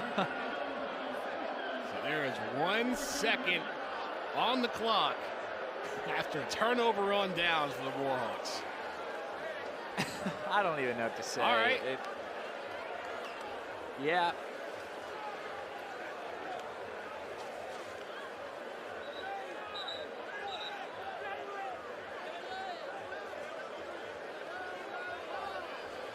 And Georgia Southern's offense will head back out. Ball will be placed at the Eagles' 42. I know you mentioned, David, that Bryn can kneel it, but they're going to run a play here. Yeah, I thought they would just kneel it. Nah, take one more shot.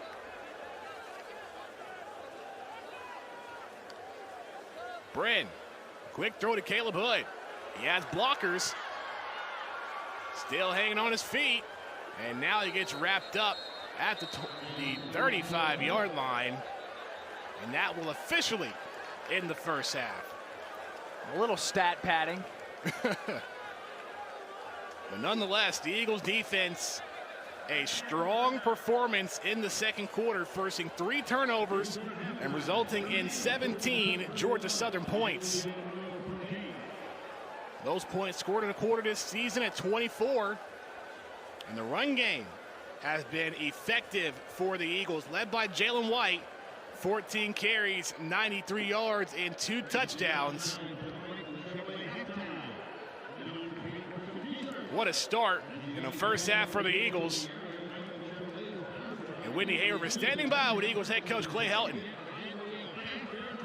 You love to get takeaways, 3 straight takeaways by your defense, but obviously a little bit of humbling experience with the Nine Davis touchdown. So how do you commend your defense, but also not let them be complacent in the second half? Well, the 3 turnovers led to a 3-score lead here at halftime. Got to do a little bit of improvement in the pass game. Really doing a nice job in the rush game. Negative yards right now, but over 200 yards passing. So we got to shore up the coverage a little bit, get to the quarterback, and give him some pressure. You knew you wanted to run the ball more in this game. Jalen White, 2 touchdowns. What can you say about his performance? We challenged the O-line and we challenged the runners that we had to have balance in this game, and so far they're doing a great job. Thanks so much. Thank you. What a first half for Georgia Southern, 31-14 to score at halftime. We'll talk first half stats and more after the break on ESPN+.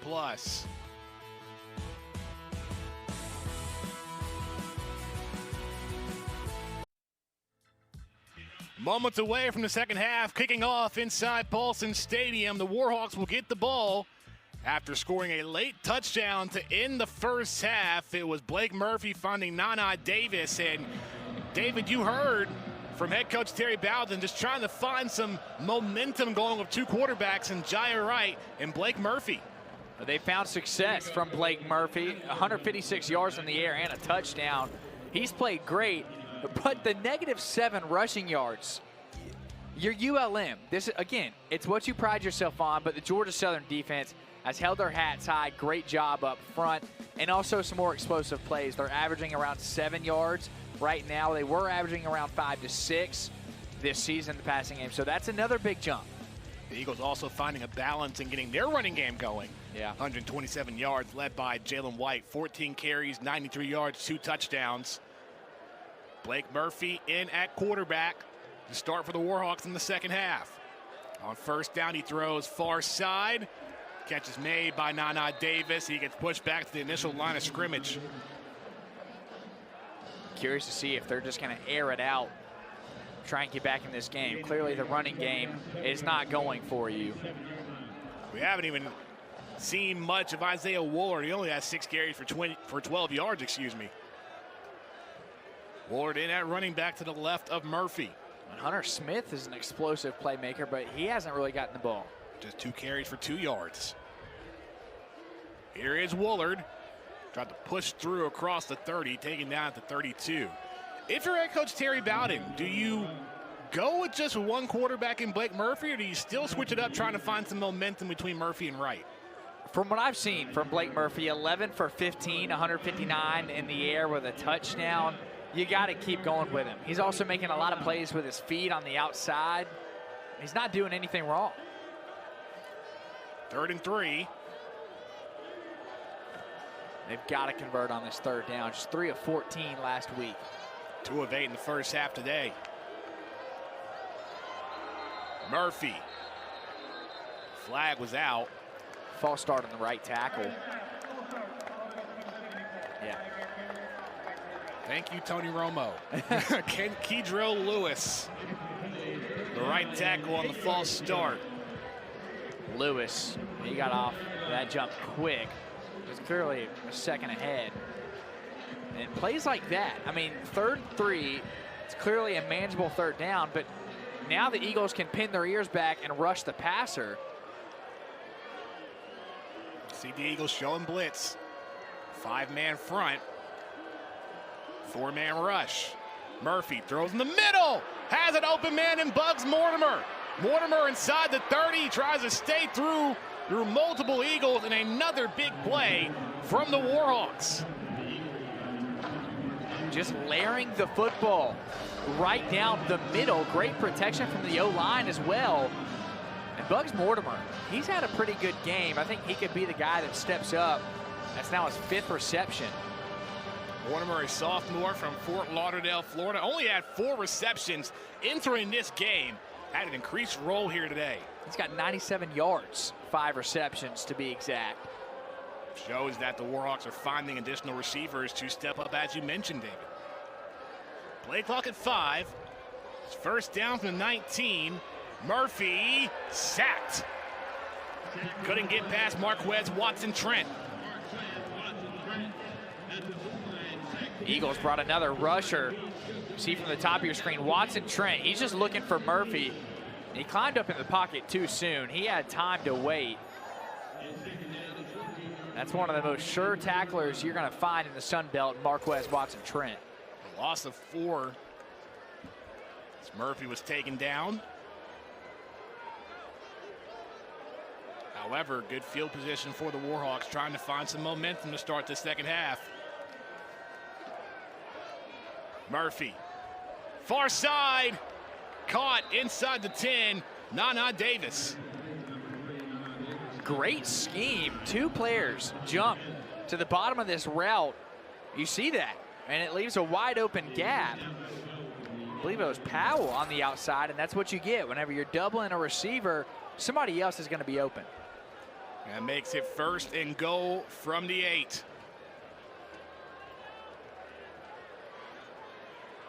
Jaya Wright back in. It's an interesting change here. Wright will keep. He's rolling left.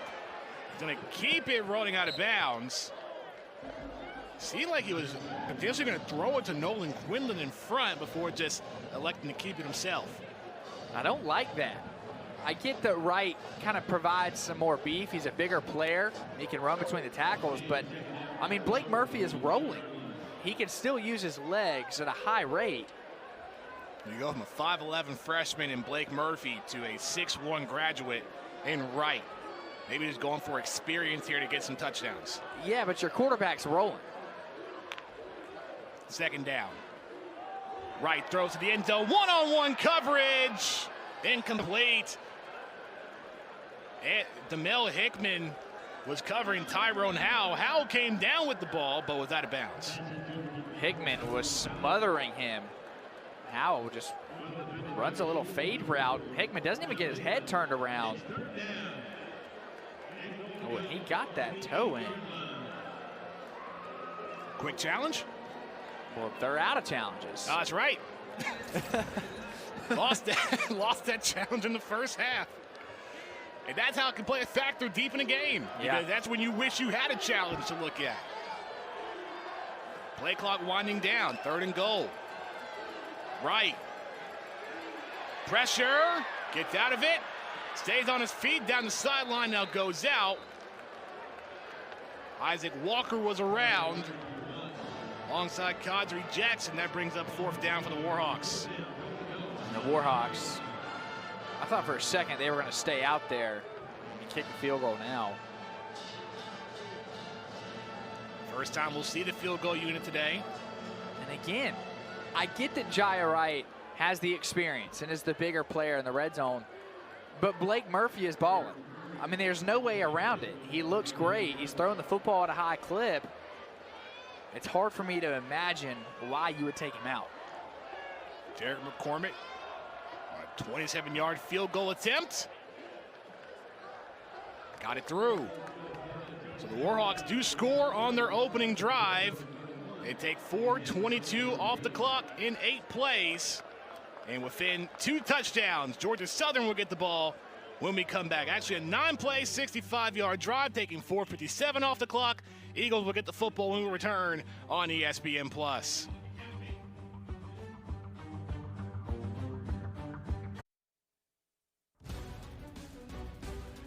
31-17 Eagles lead. ULM getting a field goal in their opening drive of the second half. Head coach Terry Bowden, while pleased with getting a field goal on the first drive, he mentioned with Whitney, David, that they have to force Georgia Southern to just field goals going forward. You can't trade points. You're down 14 now. You have to be able to string together some stops, maybe turn the ball over. But ULM, I mean, the offense has looked good. The passing game, 228 yards from Murphy, 84 from Wright. That's 312 in total. I don't know about you, David, but if I'm Coach Bowden, I may want to stick with Murphy going forward. Absolutely. To me, it's not a question. There's a return here for the Eagles is David Badinga breaking a tackle on the outside and tackled at the 30. Davis Brin will make his way out to start the second half. And the unique thing about Brin, David, is that he is lined up with some of the best quarterbacks in college football in terms of passing yards per game. You got Michael Penix Jr., Shedeur Sanders has been a national story all year long, Drake May from North Carolina. That just shows that Brin's an elite company up top. Yeah, that is quite the company. You're talking about Shedeur Sanders, who is definitely going to be a top 5 pick, Jay Daniels, Michael Penix. All of these guys are ballers. Fowler Nicolosi, also a Colorado State. Jalen White on first down, a short game. How is the Pac-12 in their final year having so much exciting football going on this season? I've been saying it. It's sad for the Pac-12 considering you look at it, you got Oregon, you have Washington, USC, all these teams, and it's like, dang, this is the last year of it. Even Colorado, the record hasn't been there, but it's been exciting just to watch Coach Prime and company. Brin throws and has Caleb Hood. But almost, you talk about the strength of the Pac-12, we also have the strength of the Sun Belt that's been electric this season as well.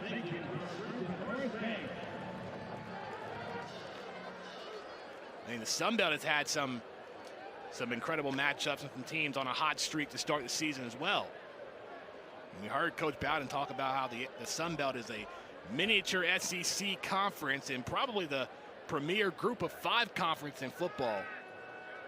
Bryn taking a deep shot. Incomplete, looking for Burgess.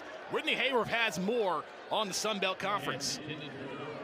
You all are talking about the Pac-12 and realignment. Well, you look at the Sun Belt and the realignment that they had over the last few years, adding James Madison, ODU, Marshall, Southern Miss. I mean, even Georgia Southern and Appalachian State years ago into the Sun Belt. I talked with Coach Kubik of ULM earlier this week, and he was talking about his experience when he's been in the league. He entered the league in 2016, and he said it's been fun to watch the conference grow. He said the good thing about the Sun Belt is they're not chasing markets, but they're chasing programs, and he said it's how a conference should be aligned, and you're really seeing the Sun Belt shine in the group of 5 as of late.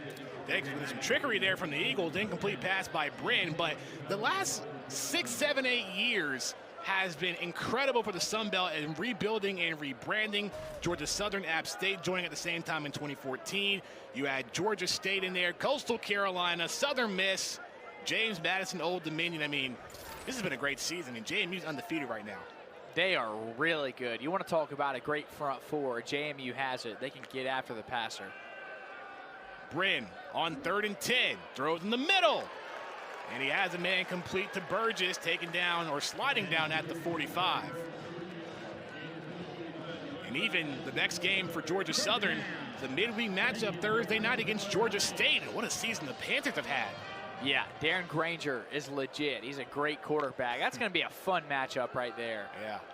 Jalen White on 1st down. The drive continues for the Eagles. A short game before wrapped around by numerous Warhawks. And it seems, David, Jalen White is back to pure form. Scary for the Panthers on Thursday because you get Jalen White going in the run game. This offense, they're already elite. It just takes them to a whole nother level. Not to mention O.J. Arnold. And Davis Bryn, after the catch by Burgess, now over 200 yards on the day. Only a gain of 2 for White. He'll get it again on 2nd down. Tried to burst through the hole. It collapsed. And he is tackled at the 37. Somebody we haven't really highlighted that I think deserves more love is Chandler Strong. You're talking about a redshirt freshman taking the duties at center, which is a really tough position. He's handled it so well. We've seen multiple runs right up the middle with huge gaps. A big part of that is because of the way Strong has been playing. See what Strong can do on 3rd and 1. J.C. French in at quarterback. He's going to keep, and we'll get the 1st down. You mentioned, David, that offensive coordinator Brian Nellis has some plays designed for J.C. French to get him in. Did it again here. I think it's funny that they're using French as a runner because you look at him throw the football, and it is insane. Coach Ellis said it to us. He is the most talented quarterback on the roster, and it's not even close. His exact words when talking about J.C. French, this guy can spin it, and he is going to be dangerous next year. That sets up a great future for the Eagles. Trips right on 1st down from the 34. Pass is tipped. Incomplete. This is a nice drive from the Eagles right now, just stringing along some passes and some runs, mixing it up, and bleeding that clock. If you're looking at Jalen White, 17 attempts on the ground. He had 10 in total last week against JMU. Also a second 100-yard rushing game this season. 4 yards. Bryn on 2nd down, throws near side, has Hood. Hood trying to get to the 30. He got pushed back about 2 yards. Already midway, approaching 6 minutes to go in the 3rd quarter. That just shows you how the running game has played a factor in this game for both sides, really. Yeah. The Warhawks need a stop. 3rd down and 6. You got to make Davis Bryn uncomfortable. From the 30. Quick throw, and it seemed like Jalen Barden was not ready to make a play. That brings up 4th down. Barden was open, just miscommunication. Brent sees Barden, he's running across on a seam, and Barden just doesn't get his head turned around. That is the right decision from Davis Bryn. Michael Lands will be out to take a 47-yard field goal. He's 4 of 6 this season on field goals between 40 and 49 yards.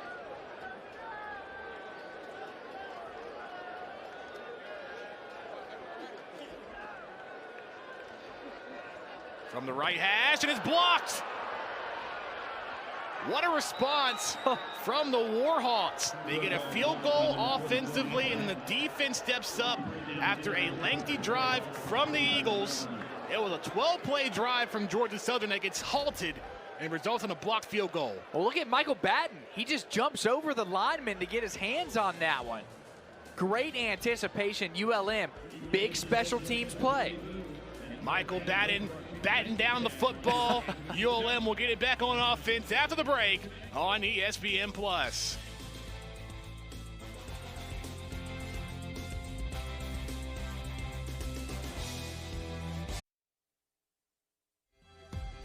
Go to start the third quarter and a turnover by the Warhawks. This is what head coach Terry Bowden talked about with the Warhawk way. Yeah, I mean, they want to be able to bring up not just great football players, but great men, world-class leaders, as you see. Terry Bowden, he's a great coach. He's a great guy, a great mentor to his players.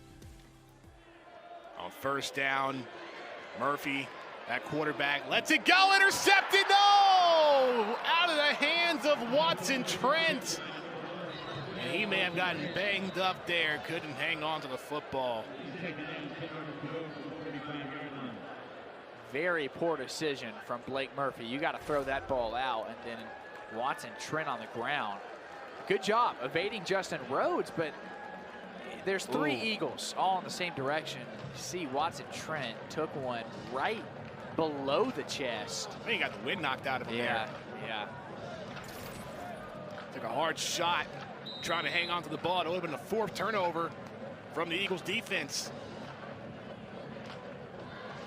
To see Blake Murphy's numbers, he might earn the starting job going forward. I wouldn't be shocked. That was one of the few mistakes I've seen from him all game. Oh, look at the safety up top. Showing blitz. 2nd and 10 from the Warhawks, 45.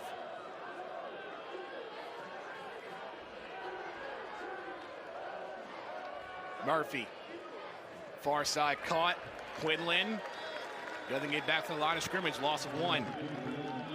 Quinlan just has not been able to get open this game. He's a great vertical tight end. They like to throw the ball to him in tight spaces, but they have not been able to free him up at all. You go for a deep shot on 3rd and 10, 3rd and 11. I think you tried to. The Eagles have left the middle of the field open a lot throughout this match. I wouldn't be surprised if you see Murphy hang in the pocket, wait for somebody to cross. The Eagles showing pressure. 4-man rush. Murphy across the middle, incomplete. And right on cue, David, even though the Warhawks went through the middle, the defense was ready. Yeah, he was looking for Luke. Great defense and great hands by the Georgia Southern secondary. They dropped 2 linebackers back in coverage, just mixing up the look. A good 3 and out from the Eagles following the blocked field goal. Caleb Hood deep to receive. Braxton Gilbo on the punt. That does not go far. Now rolling about the 23, 24-yard line. That's where the Eagles will have the football with 4:36 to go in the third. When we come back from our commercial break, the Eagles 31-17 lead over the Warhawks on ESPN+.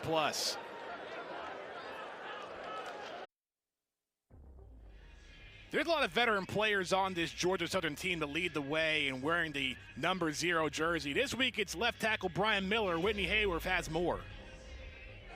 Danny, Brian Miller is what Clay Helton refers to as a salty dog, he says. Now, while he can't wear number 0 on the field because he's a lineman, he was honored with the 0 this week. A selfless, a tough, a disciplined, united player is what they define number 0 as. And Coach Helton said there is no saltier dog than Brian Miller. 34-year-old Brian Miller, he said at that. Someone who can lead his players home into victory. Couple of extra years put on Brian Miller, but that just shows how much he's meant to this Georgia Southern program, David. And the Salty Dog nickname, always wanted to know what that meant officially. Bren throwing outside to J.J. McAfee. He spins like a helicopter. The ball came out. It seems like McAfee got back on it in time. He will be short of a first down. He got lifted by two different Warhawks right here. He tries to cut inside, lowers the shoulder. Oh my goodness, ring around the rosy. Good job grabbing that football, because that would have been a fumble. He was not down. So I need to know exactly what a Salty Dog is. Let's send it back down to Whitney for more. All you got to do is go to Google, Danny. But it's true. Salty Dog goes back to midshipman days. It's a sailor out at sea, long days, long nights, showing true grit, similar to Georgia Southern, blue collar, that mentality that just going through anything. And for the midshipmen, it's getting their sailors home, getting their ships home, no matter the storm that they're going through. The Eagles will call a timeout, their first of the half, and the salt comes from from the ocean and the water and the travels that a captain goes on. So you learn something new every day. Yeah. I mean, Coach Helton, he's always got some great insight, just something to laugh about. They got some fun nicknames. Yeah. I learned defensive coordinator Brandon Bailey nicknamed Coach Helton the Big Horse. I've heard that a little bit, Big Horse coming through.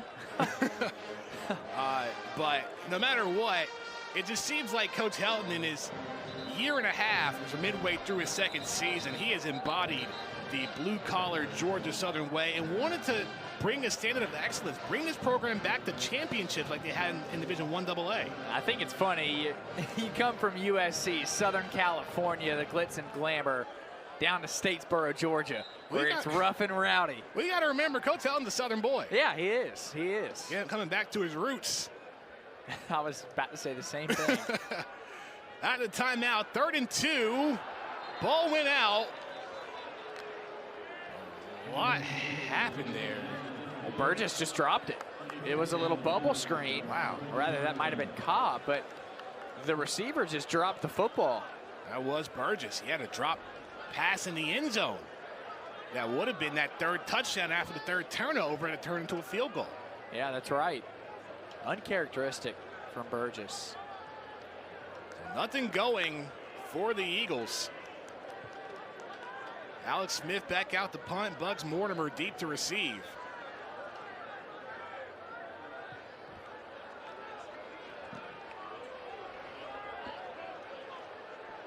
Bounce inside the 30 and then roll out of bounds. 3:08 remaining in the third quarter. David, the Helton and Bowden name is so iconic within college football. Let's send it back down to Whitney Hayworth with more. Hey, Danny, I'm actually in the middle of listening to Coach Ellis give his wide receivers and his quarterbacks a really good speech. I talked to you earlier about being coached is to be loved. And he said, listen, don't hang your heads when a play doesn't go your way. Pick it up. We've still got more to play for this game. So I was too in tune to that, that I didn't actually hear what you were saying before you tossed it down to me, I'll be honest. Well, Whitney, we appreciate you doing your job, checking in with Coach Ellis, and we kind of heard him a little bit furious after, oh my goodness, big run here for the Warhawks. The pass completed to Quinlan. Warhawks are rolling. We'll come back down to you in a minute, Whitney, but right now, Blake Murphy, David, is finding an open man, and Quinlan, you mentioned a vertical threat, goes down the field. Well, Watson Trent got sucked into the perimeter. Quinlan just shoots that gap right up the middle. Murphy pulls back, spits it to him. So first down in the Eagles' 45. Going back to the run game, Woolard. Nowhere to go. The run game. They have the vertical threats going. Now you have to find a way to get some push on that offensive line. But this is a big possession for the Warhawks. You need points on this drive. With a loss of 1, the running game has been non-existent for the Warhawks today. 3 receivers and a tight end set for Murphy. And now Wooler getting some yards inside the 40. Some positive sign. That's a good look. Murphy holds on to that, then gives it up. That zone read, you really haven't seen much of in this game because they had to throw the football.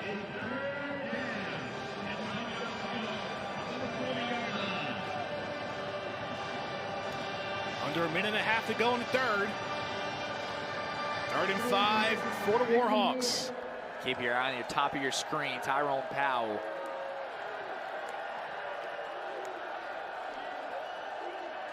Murphy instead elects to run it. Woolard. Did he get the first down or is he short? And if he is short, do you go for it if you're the Warhawks? Oh, they're going for it. That run play was the sign that this is 4-down territory. You got 2 plays to get 5 yards. 4th and 2. Warhawks 50% on 4th downs this season. 5 for 10. They did not convert a 4th down. 0 for 1 against Texas State last week.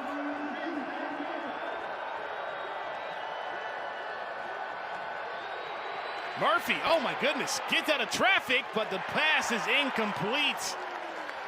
2nd turnover on downs, because the first one was the last play, or the next to last play in the first half for the deep shot in the end zone. Murphy somehow kept this play alive. He was trying to go to Darian Wiley. The near side is man coverage, but Wiley got locked up. And there, Murphy nowhere to throw the ball to.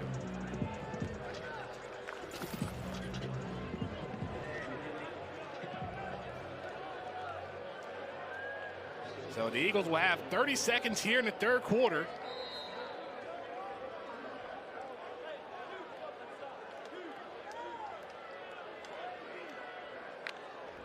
From 37, Brand handed off to White. White took a hard shot at the 40. Got pushed back some.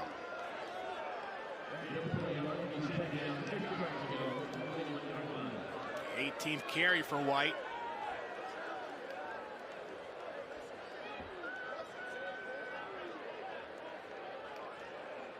The Eagles get this play off in the 3rd. They will not. Brin too late on the snap. And that will end the 3rd quarter. Only a field goal scored by the Warhawks in 3rd. It's a 2-score game, 31-17. As we go to the 4th, you're watching Sun Belt Conference football on ESPN+.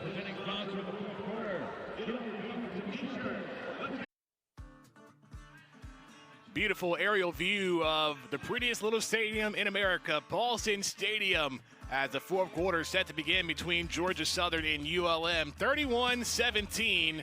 The Eagles whipped the lead, however, did not score in the 3rd quarter after scoring the most points in the 2nd quarter with 24.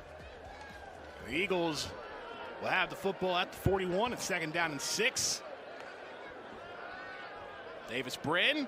Pocket collapse and finds an open man. There's Keaton Upshaw. Not called his name since he scored a touchdown in the 2nd quarter. Brent finding ways to get him involved. And give credit to the Warhawk defense in that 3rd quarter and the Georgia Southern defense. Only 3 points scored in total. Both sides looked great on the defensive end.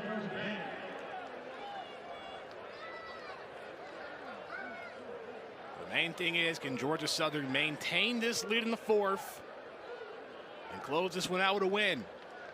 Dalen Cobb in motion on 1st down. 1st down run, tackled at the 50. It's a gain of 3 for Jalen White. This is Jalen White's 6th career 100-yard rushing game in his career with the Eagles. And if Jalen White didn't go through some injury problems, that number would be much higher, I guarantee you. You're talking about an elite running back with NFL potential. 2nd down. Brin. All kinds of time in the pocket. Just a bad throw to White. I don't know if Brin just kind of underthrew it or just Made a last-second decision. David, what do you think? Well, this is point-blank range. He just missed it. I mean, there's not really a breakdown of that. So no need for an expert analysis, just straight up. He just missed the throw. That brings up 3rd and 7. Bren has not thrown the ball as much as he has in the first 6 games of the year. Just 16 for 30 now, 214 yards. Eagles 6 and 11 on 3rd downs, 3rd and 7. Bren. Ball is loose. And the Warhawks, they can't scoop it up. Now they have it. Earl Baquet. And it's still loose. My goodness, this hot potato out there on the field. It goes out of bounds. Lou Tillery came up in the end. Where is it going? What in the world? I mean, butter on everybody's hands. Great pressure.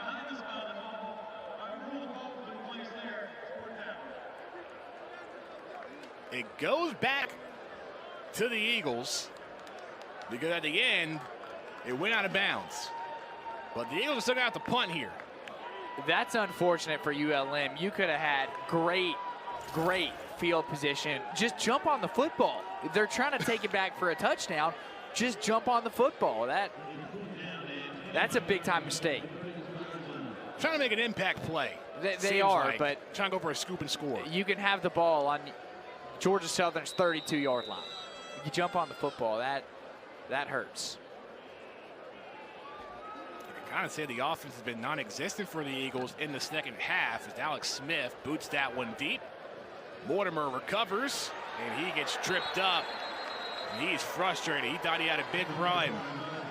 Things starting to heat up in Paulson. Warhawks get the football back when we come back on ESPN+.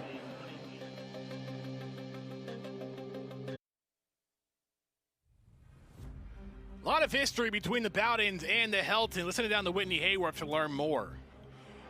Danny, we certainly couldn't go through this game without talking about the Bowden family or the Helton family, two well-known names within college football. You take a look at the graphic of the Bowden family, starting with Bobby Bowden, who coached at Florida State for so many years. You've got, obviously, Terry here at ULM, and Tommy and Jeff. I mean, I look at that graphic, and I just see my childhood flash before my eyes. Such great coaches, such great history, so many stories. And then you also look at the Helton family, starting with Kim Helton, obviously Clay Helton here at Georgia Southern, and Tyson over at Western Kentucky. Talking with both Coach Clay Helton and Coach Terry Bowden, such great stories between all of them. And I think we could talk for hours and listening to them over the last few days as they told us some stories, including Coach Helton saying, you know, I grew up, obviously, in Gainesville, Florida, with my dad at Florida and then Miami. I mean, what better place can you be to be able to grow up and watch Bobby Bowden and others at work? Absolutely, and it seems like Terry Bowden's getting this Warhawks offense back in motion. Big reception from Bugs Mortimer. That puts the Warhawks in Eagle territory at the 34. That was a 38-yard pass from Blake Murphy to Bugs Mortimer, the sophomore. Murphy lets it go, end zone, incomplete. Look for Darian Wiley there. I like the shot, but going back to that last play, Bugs Mortimer, I mean, creating havoc, and this Georgia Southern defense has no answer for him specifically. He's been playing really well. Do you know how many plays you got to have and the knowledge you have in the Helton family and the Bowden family? Oh my I mean, gosh. Terry Bowden may have some plays drawn up that we may have not seen in decades. Yeah. If you don't know the Bowden name, you've been living under a rock. Bobby Bowden, one of the most heralded coaches ever, like without a question, in college football. 2nd and 10 for the Warhawks. The handoff up the middle. Hunter Smith may have gotten a yard or two. And that's when you get in the fourth quarter, you really get to see those college coaching minds really come into play. Yeah, and if ULM can score on this drive, it'll make things really fun between these head coaches.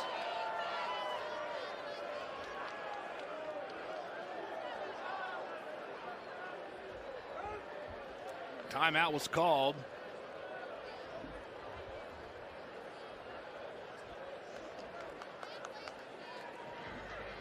So it seems like both teams will talk things over The Eagles using their second timeout of the half. More to come after the break. 31-14 Eagles on ESPN+.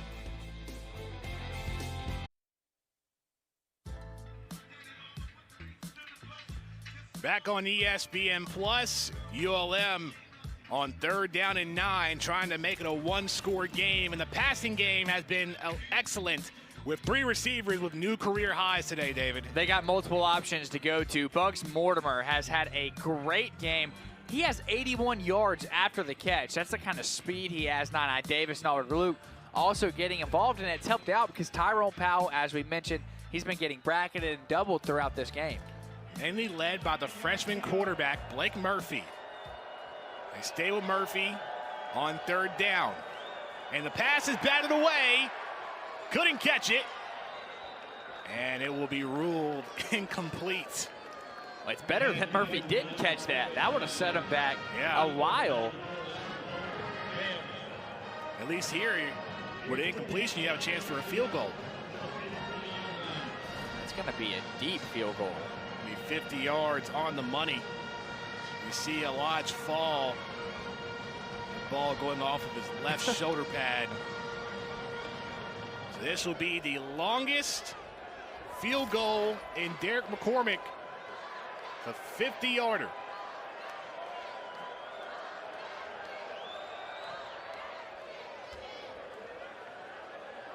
And he got it. Longest field goal of the year and more points for ULM. They inched their way closer and closer, an 11-point game, 31-20, under 12 to go. Georgia Southern will be back on offense when we come back after the break on ESPN+. It's already been a busy week in the Sun Belt Conference. South Alabama back on Tuesday, destroying Southern Miss, 55-3. And just this past Thursday night, James Madison remaining undefeated, a 20-9 win against Marshall, and a couple of games to start later on this evening. Coastal Carolina, Arkansas State, App State, and Old Dominion on the NFL Network, and Georgia State at Louisiana. It seems like the Sun Belt gets more and more competitive every year, David. Yeah, South Alabama, they dropped 55 on ULM. It was 55-7. They're a great squad. Enough can't be said about JMU, Louisiana. They're a tough team. I mean, really, it's just been the East Division. Yeah. That can just be so challenging. I mean, you look at this, Coastal at Arkansas State, App and Old Dominion, that could determine the East Division so far. Because remember, even though James Madison's undefeated, they're still ineligible for a bowl game and a Sun Belt Conference championship. Could Georgia State possibly be a powerhouse in football? They could. I mean, they're building something. They're definitely heading in the right direction. Screen pass to Jalen White on 1st down. White gets across the 30. Short of a 1st down. Georgia State rolling into town on Thursday. So will the Panthers be undefeated before they head to Statesboro? We'll see. Primetime matchup. We saw what the Eagles did against Coastal Carolina. Roll out on the outside. J.J. McAfee, 1st down, taken out inside the 40. It's all about defending Paulson Stadium. That's what Clay Helton preaches, and Whitney Hayworth has more.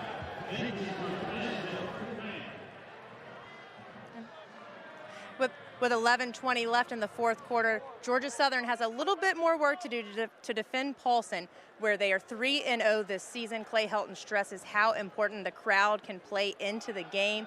Brandon Bailey told us the same thing yesterday when it comes down to 3rd down. This crowd needs to get rocking and rolling and a little rowdy if they want to get the W for the Eagles. Thank you, Whitney, trying to hang on here, this 31-20 lead. And then you got to imagine how rocking Paulson would be undefeated at home, but they can finish this one out, then hosting Georgia State Thursday night, primetime on ESPN2. 2nd and 8. Bren has to change directions. He's going to throw it out of bounds. What's happened to this Eagles defense or offense here?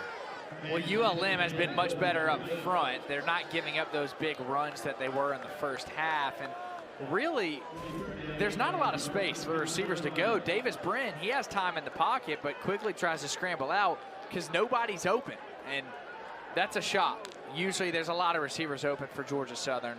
Give credit to the secondary of the Warhawks. Now a big third down. Can they get off the field?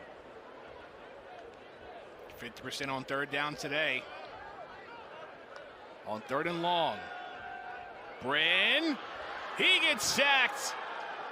Hit in the blind side, and there's Aiden Huntington. Looking like Aiden Hutchinson right there off the edge. I mean, a great rip move right off the right tackle.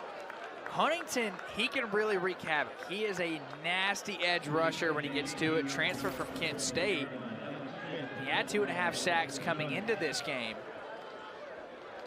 We'll add another one on the season. And normally the quarterbacks have been protected under offensive coordinator Brian Ellis, but Davis Brin sacked 3 times today.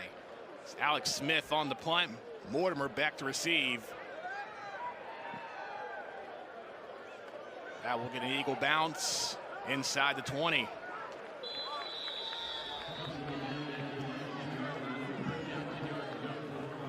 ULM down but not out.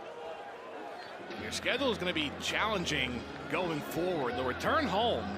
Only had 2 home games left to go in the back half of the season. They'll return home next week to host Arkansas State, then travel to Southern Miss. Their final game at home, November 11th against Troy, but then 2 tough matchups to end the year on the road. You go to Ole Miss, yeah, and then Louisiana to finish off the year.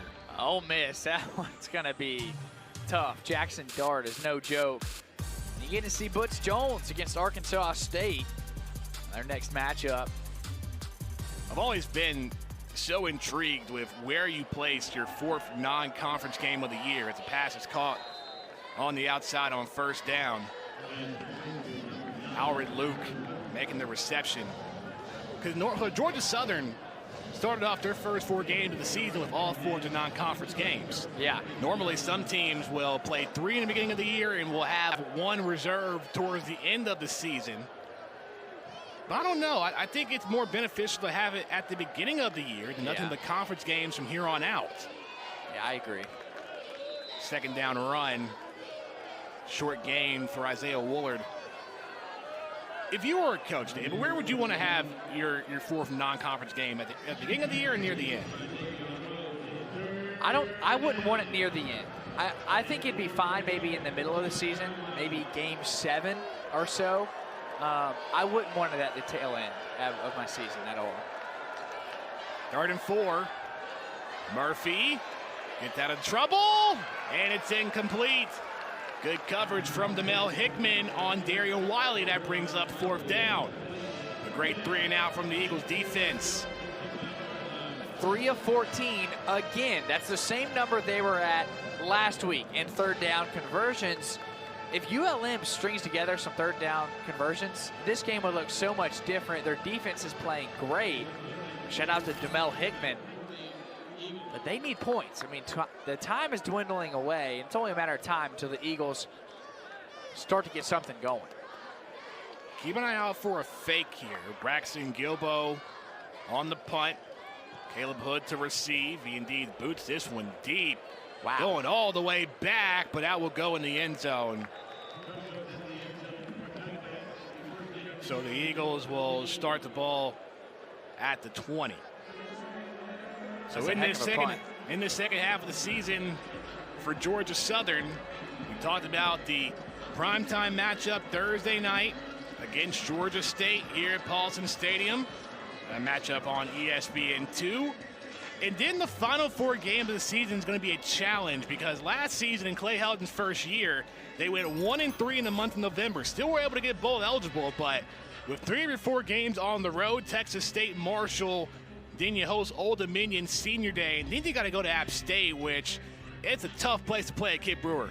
Yeah, Boone. I mean, that is a very tough place to play. This is a team that controls their own destiny. Coach Helton said it. Everything that they had in mind to start the season is still in place. A Sun Belt championship still within their reach, but they're going to have to finish strong. Coach Helton mentioned that they are in a position to control their own destiny in the second half of the year. From the 20, Brin throws to Caleb Hood. Taken down at the 25. Even though the Eagles have yet to score in this second half, the main thing here, along with getting downfield, is to burn the clock. Yeah, but you're seeing them run hurry up. They're lining up quickly. And 5 for White, or excuse me, and 5 for Hood, that is. It's Caleb Hood's 8th reception of the day. David Badinga runs into a wall on second down. Going straight in to Dylan Howe, 6'3" sophomore. Also, Max Harris was involved on that tackle. He's got 61 tackles in his career, 35 this season, playing at that rover position. Another third down. Man coverage all across your screen, too. Good in motion. Empty backfield for Brin. Takes a shot deep. And there's the flag. Caleb Hood got tripped up by Simeon Hines. Hines shaking up on the play as well.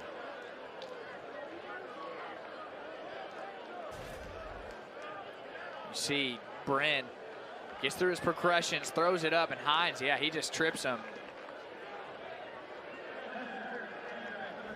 Hines is still on the ground.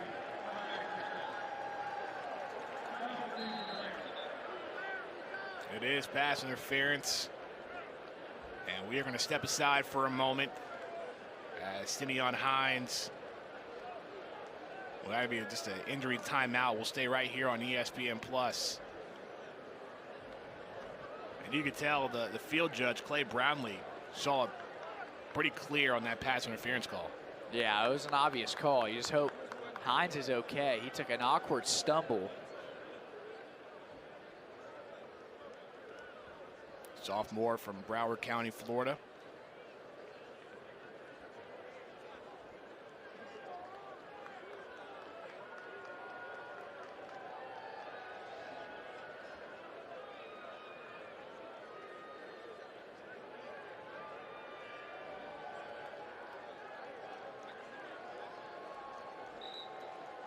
Who gets helped up and able to walk off with the assistance of the trainers.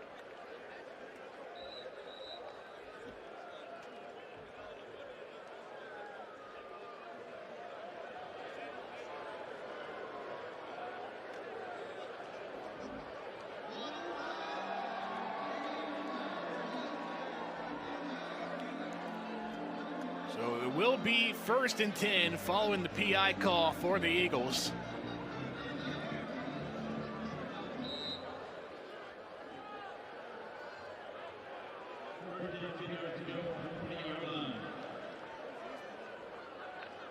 Eagles at the 40. Brin, the handoff, the ball is out, and it's scooped up by the Warhawks.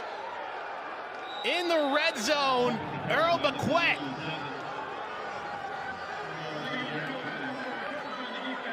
Just mishandling that handoff. That is the last thing you need. Turnovers evened up at 3 apiece now. I mean, watch this. Brin just tries to hand it off to White. Got tangled up. And that was what the Warhawks were trying to do on the previous fumble that went out of bounds. Look at that turnover bell. The World Heavyweight Championship. A turnover title. I like that. I do too. I like that a lot. But now it's time for the offense to respond and capitalize. Your defense has carried you in the second half. Ball right at the 20. 1st down, Murphy, handoff, and look at Hunter Smith leaping over a defender and in the end zone. Touchdown, Warhawks. Wow. That is the athleticism that you get from Hunter Smith. He is dynamic, he's electric, and he just hurdled a dude all the way to the end zone. My goodness. Are you kidding me? Coach Bowden talked about the Warhawk way. And look at this. ULM going to go for 2 to make it a 3-point game. And Jaya Wright is back at quarterback.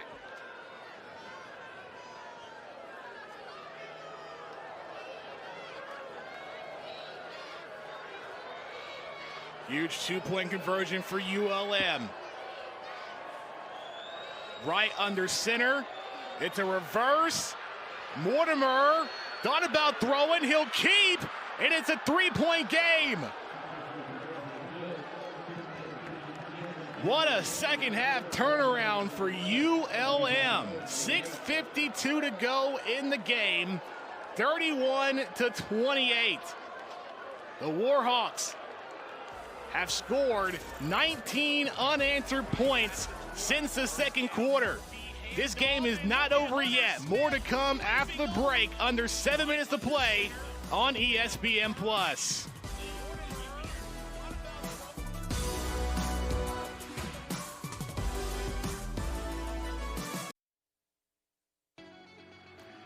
The energy has shifted inside Paulson Stadium. Score is 31-28. The Eagles still leading. Here's DeAndre Buchanan on the kick return. He's still going across midfield, and he's still on his feet. Gets pushed out near the 20, and that's a response that Georgia Southern needed. Wow, the freshman DeAndre Buchanan, look at the high-end speed from the jump. There's a gaping hole. ULM, I mean, nobody is there to cover, and he just continues, makes a move on the kicker, somehow stays up after this. Buchanan, wow. It's another wide receiver on this depth chart the Eagles have. He's a true freshman, Buchanan is, as player down. There's 2 players down. 2 players down for ULM. One of them being Michael Batten.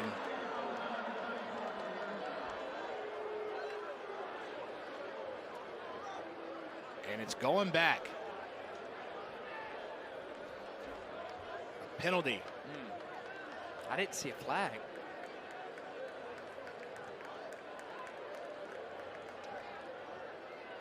So Batten got up.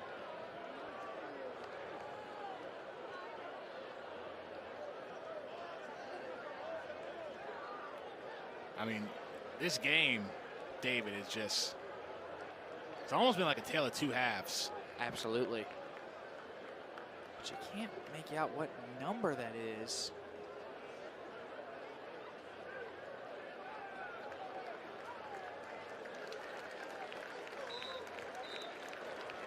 It's Randall. It's Trevor Randall. Outside linebacker, or inside linebacker rather. And because of the penalty, it was a holding penalty on Jeffrey Smith of Georgia Southern. So that big-time special teams play made by the true freshman DeAndre Buchanan gets called back, and the Eagles have to start from their own 10.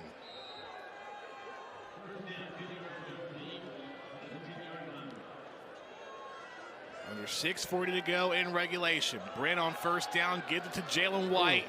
Took a shot, still is up on his feet, now goes down a short gain. How has this energy just shifted throughout this game, David? I mean, I don't even know how to describe it.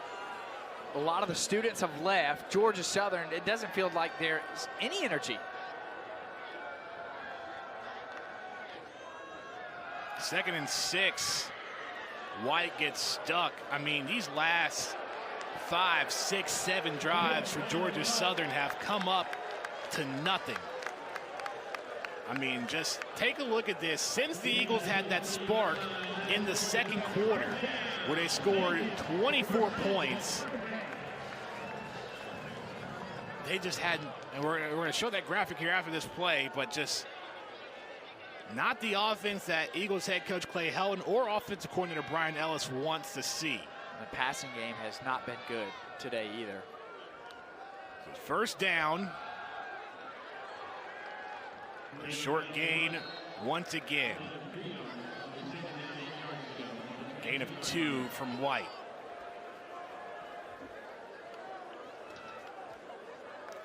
So look at this. This has been every drive, the last 7 drives since the Eagles scored 24 points in the second quarter. I mean, you look at the last 4 drives, you're talking about 16 plays in total.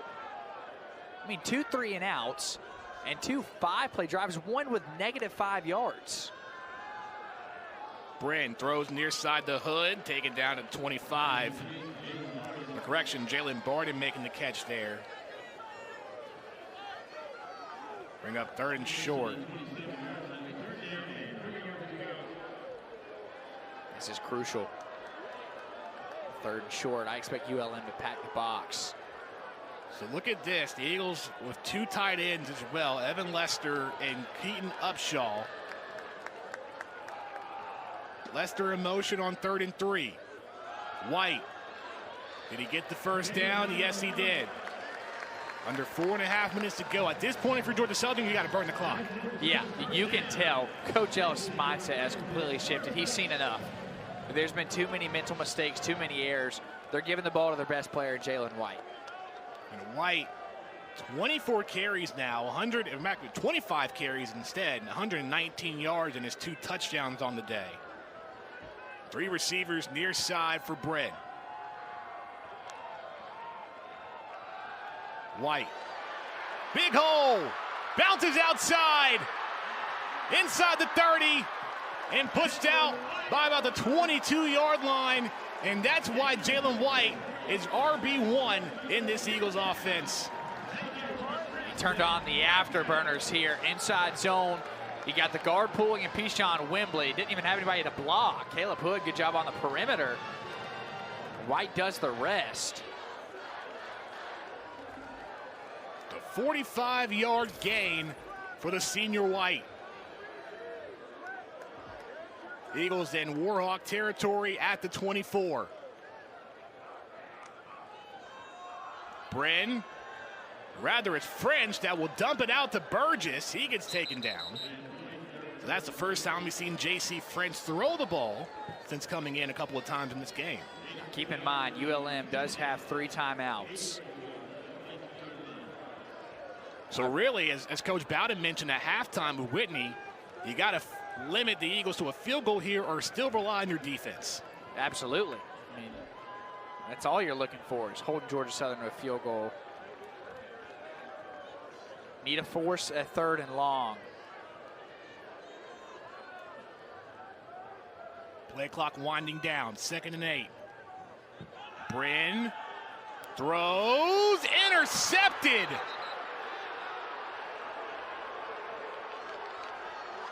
David Godsey Jr., first pick of the year, and the Warhawks have 2:29 to go downfield. I said it in the beginning of this broadcast. The biggest knock on Davis Bryn is at times he makes really bad decisions. This is one right here. You are in plus territory. You can at least get a field goal. And that's just a bad throw. I mean, that is the last thing you need to happen. Davis Bryn, 2nd pick of the game. Upshaw's not even open. If you're going to throw that to him, you got to put some air under the ball to let him jump for it. The sophomore from Mansfield, Texas, coming up strong for the Warhawks. And ULM with 2:29 to go. They have all 3 of their timeouts. They start from the 11.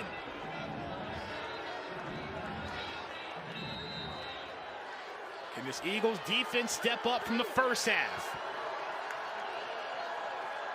Murphy scrambles left. He's going to run and gets across the 20 and a Warhawk first down. And remember, ULM's coming off a 1-point loss to Texas State last week. Referees are going to put the ball a little bit farther back, so they're going to say that Murphy. There's a flag. Flag on the play. It's going to push the Warhawks back. Penalties have been the Achilles heel for the Warhawks today.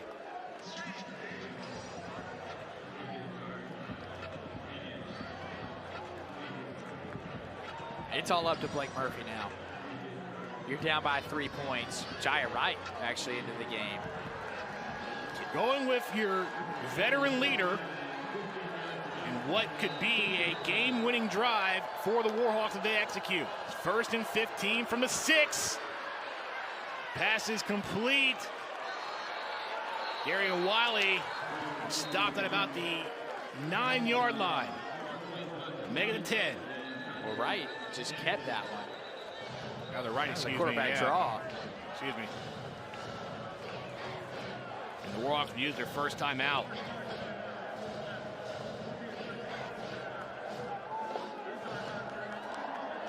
Wow, Danny has this game flipped. You're talking about Georgia Southern dropping 24 in the 2nd quarter. Everything going right. 3 straight turnovers. And all of a sudden, ULM has a chance to go down the field and potentially win this game.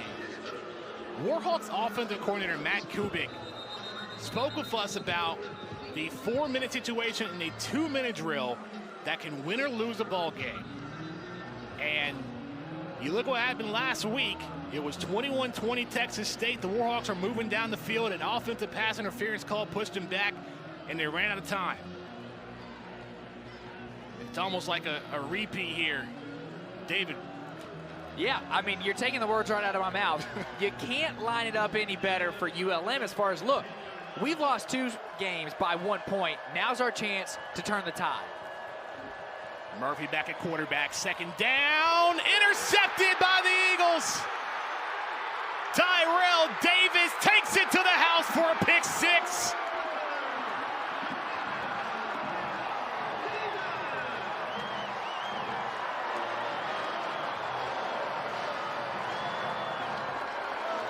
Crisis averted. Well, there's the answer from Georgia Southern. Just get another turnover.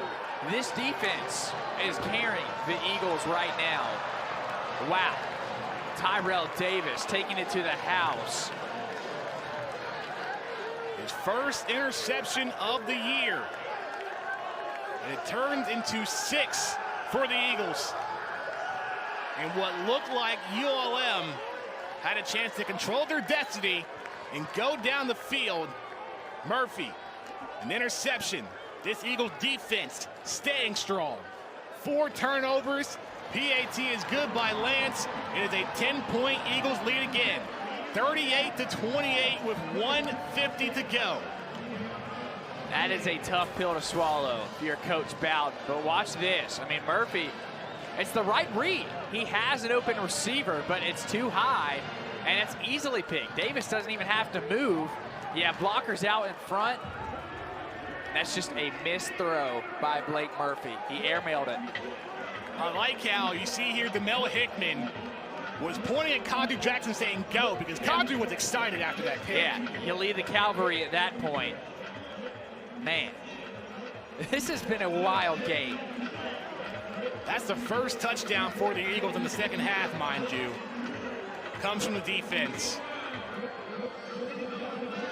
Offensively, Georgia Southern haven't been able to get much done, but you can rely on your defense in these big moments. There's been 8 turnovers in total in this game.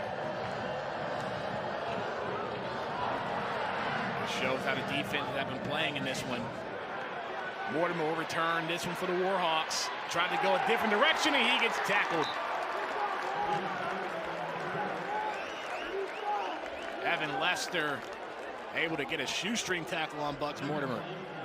If you're Georgia Southern, though, there's a lot that you have to clean up on the offensive end. You can't stall out like they did in this 2nd half. The defense saved you, to be quite frank. Davis Brin, I mean, that interception was just not good. You can't have it at this point of the game. And luckily for the Eagles, they were able to turn the ball over again. Brandon Bailey's defense doing what they do best. But man, crazy to see. Yeah, a wild 2nd half. Warhawks back on offense, fumble. Murphy picks it up. My goodness, and he's going to step off for a play. His helmet came off. So Jai Wright returns at quarterback. Georgia Southern's just rushing 3. Well, they're dropping everybody back. They're still getting pressure on the quarterback. You got players like Isaac Walker and MJ Stroud. We haven't even named a lot of the defensive players. Second down, Wright. Rolling left and throws, incomplete.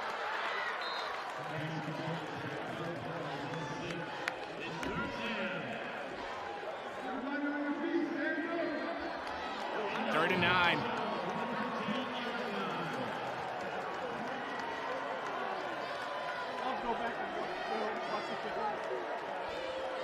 $1:28 to go. Last chance hope. Warhawks do have 2 timeouts left. The third down, David, has been a struggle. 3 for 14. Murphy throws near side, caught. And a first down for ULM. Darian Wiley making the catch. You just got to go fast now. You can even get a field goal in this situation. You're obviously going to have to try for an onside kick. Another throw by Murphy. And once again, this is Nana Davis making the catch.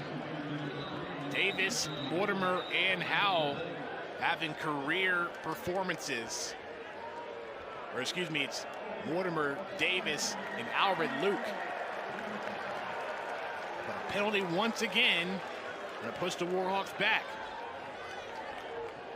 The Warhawks, there's been a lot of messiness, I'll use the term, for ULM, yet they're still down by 10, really should be down by 3. Given the way they played in this match, there's a lot of potential. But right now, that's what it is. It's just potential. Clock winding down, entering the final minute. And it's deflected off of Tyrell Davis. He almost had another one.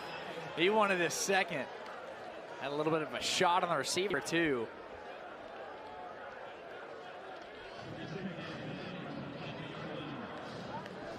Who would have thought that ULM would have 404 passing yards in this game? That is the last thing I expected. 320 coming from the freshman Blake Murphy. Second and 20, Murphy throws. It's out of the hands of Davis. Gonna bring up third and long. You look at this ULM team, and coming into this game, they were not averaging many passing yards. They were averaging 135 in the air, and it's 400 plus today. Third and 20, inside the final minute. Murphy scrambles, too wide on the throw. That brings up fourth down. Pass was intended for Woolard.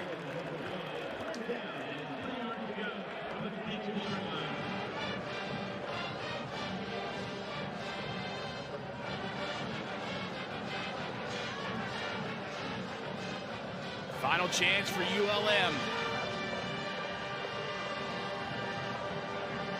Normally at the bottom of the Sun Belt in total offense yards, 432 today.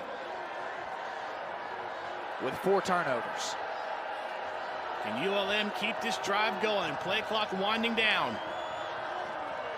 Murphy throws it deep, far side, incomplete. Turnover on downs, and that should do it for the Eagles. Defense stays strong. Wow.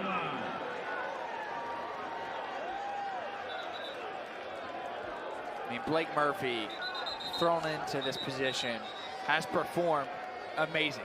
I mean, obviously not the results you want, but you're talking about a true freshman that came out here and lit up the Eagles secondary. He looks good, Danny. Someone that we didn't even talk to the coaches about. Yeah. I mean, we were expecting Jai Wright to be QB1 entering this game, but somewhere early in the first quarter, head coach Terry Bowden wanted to make some changes alongside offensive coordinator Matt Kubik, And they bring in the freshman, Blake Murphy. What a game he's had. What a game we have this Thursday. Georgia Southern, Georgia State. Thursday night college football on ESPN2. Will the Panthers be undefeated coming into Paulson this week? And the bigger question is,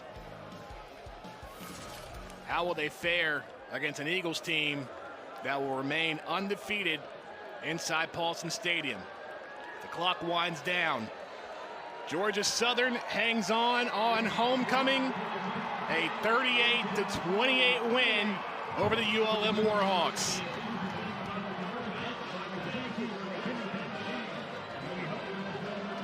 It wasn't pretty, but they got it done. And that's what matters at the end of the day. This is a bottom line business, wins and losses. And Georgia Southern still undefeated in Paulson Stadium. Sure, could they have done a lot of things a lot better? Absolutely. But at the end of the day, they found a way to win. ULM scored 21 unanswered points on the Eagles, brought it to a field goal, but the pick six by Tyrell Davis sealed the deal. And that turnover on down. The Eagle defense is something to watch. Yeah, they are. They are very fun. They fly around the football, and they're going to give up some yards. That's just the nature of the way Brandon Bailey's defenses play. But, man, do they get after the quarterback, and do they turn the ball over, fumbles, picks, whatever. They wreak havoc. Davis Brin, 20 for 36, 240 yards, 2 touchdowns, 2 interceptions, but both Clay Helton and Brian Ellis said, hey, we need to run the football more. And you go to your number one guy in Jalen White, 26 carries, 164 yards, and 2 touchdowns in White's 6th career 100-yard rushing game as an Eagle. Jalen White, he was asked to carry the load today. That was his responsibility, and he has done that and more. A lot of big runs, too, in crucial situations. And the Eagles now 32-9 on homecoming all-time and remain perfect inside Paulson Stadium this season, 4-0. Whitney Haver standing by for our player of the game, running back Jalen White. Jalen White, so good to see you back on this field healthy this season, 164 yards today, career high. Right. When you think about all the adversity you've faced since coming back from injury, what does it mean to be able to come out here and do that and get a W on homecoming? Now, it means a lot, just being in front of our crowd and, deliver a W for the community. And then just be able to do it with my guys because, we go through the struggle every day of the week. And just to be able to do it with them, it's just an amazing feeling. Just be back out with the guys celebrating and starting to feel like myself again. It's just a great feeling. Coach Ellis is wanting to always be equal across the board in terms of passing game and run game. So you also had 13 receiving yards. What does it mean to be able to have those opportunities and have those plays as well? It's just another way to expand my game, not be a one-dimensional back. So he can always rely on me to run the ball, catch out the backfield, or come up in pass protection whenever he needs me. So, it just helps the team out, adds more versatility. ULM was able to slow you all down offensively in the second. ULM was able to slow you down offensively in the second half. So while you'll kind of enjoy this win a little bit tonight, quick turnaround because you'll have Georgia State here on Thursday. So what will you all have to do to beat the Panthers? Well, first, go in the locker room with the guys, celebrate the W for the night because, winning in college ain't easy, so you got to celebrate every win. And then after that, you got to put it behind us and get ready to come in tomorrow, attack the weights, do our practice, watch our film, and, the season ain't going to stop, so we just got to get ready. That's as simple as that. Jalen, congratulations on going 1-0. Enjoy the night. Yes, you too. Have a good night. A career game for Jalen White, 164 yards, 2 touchdowns. Georgia Southern improved to 5-2 on the year, 4-0 at home, but a quick turnaround. Georgia State comes into town Thursday night for a primetime match on ESPN2. ULM drops to 2-5 on the season. So for David Hovey and Whitney Hayward, I'm Danny Wall saying so long from Paulson Stadium. Final score, Georgia Southern 38, UL-Monroe 28. And a reminder, all games airing on the ESPN networks are streaming live and archived on the ESPN app. This has been a presentation of ESPN.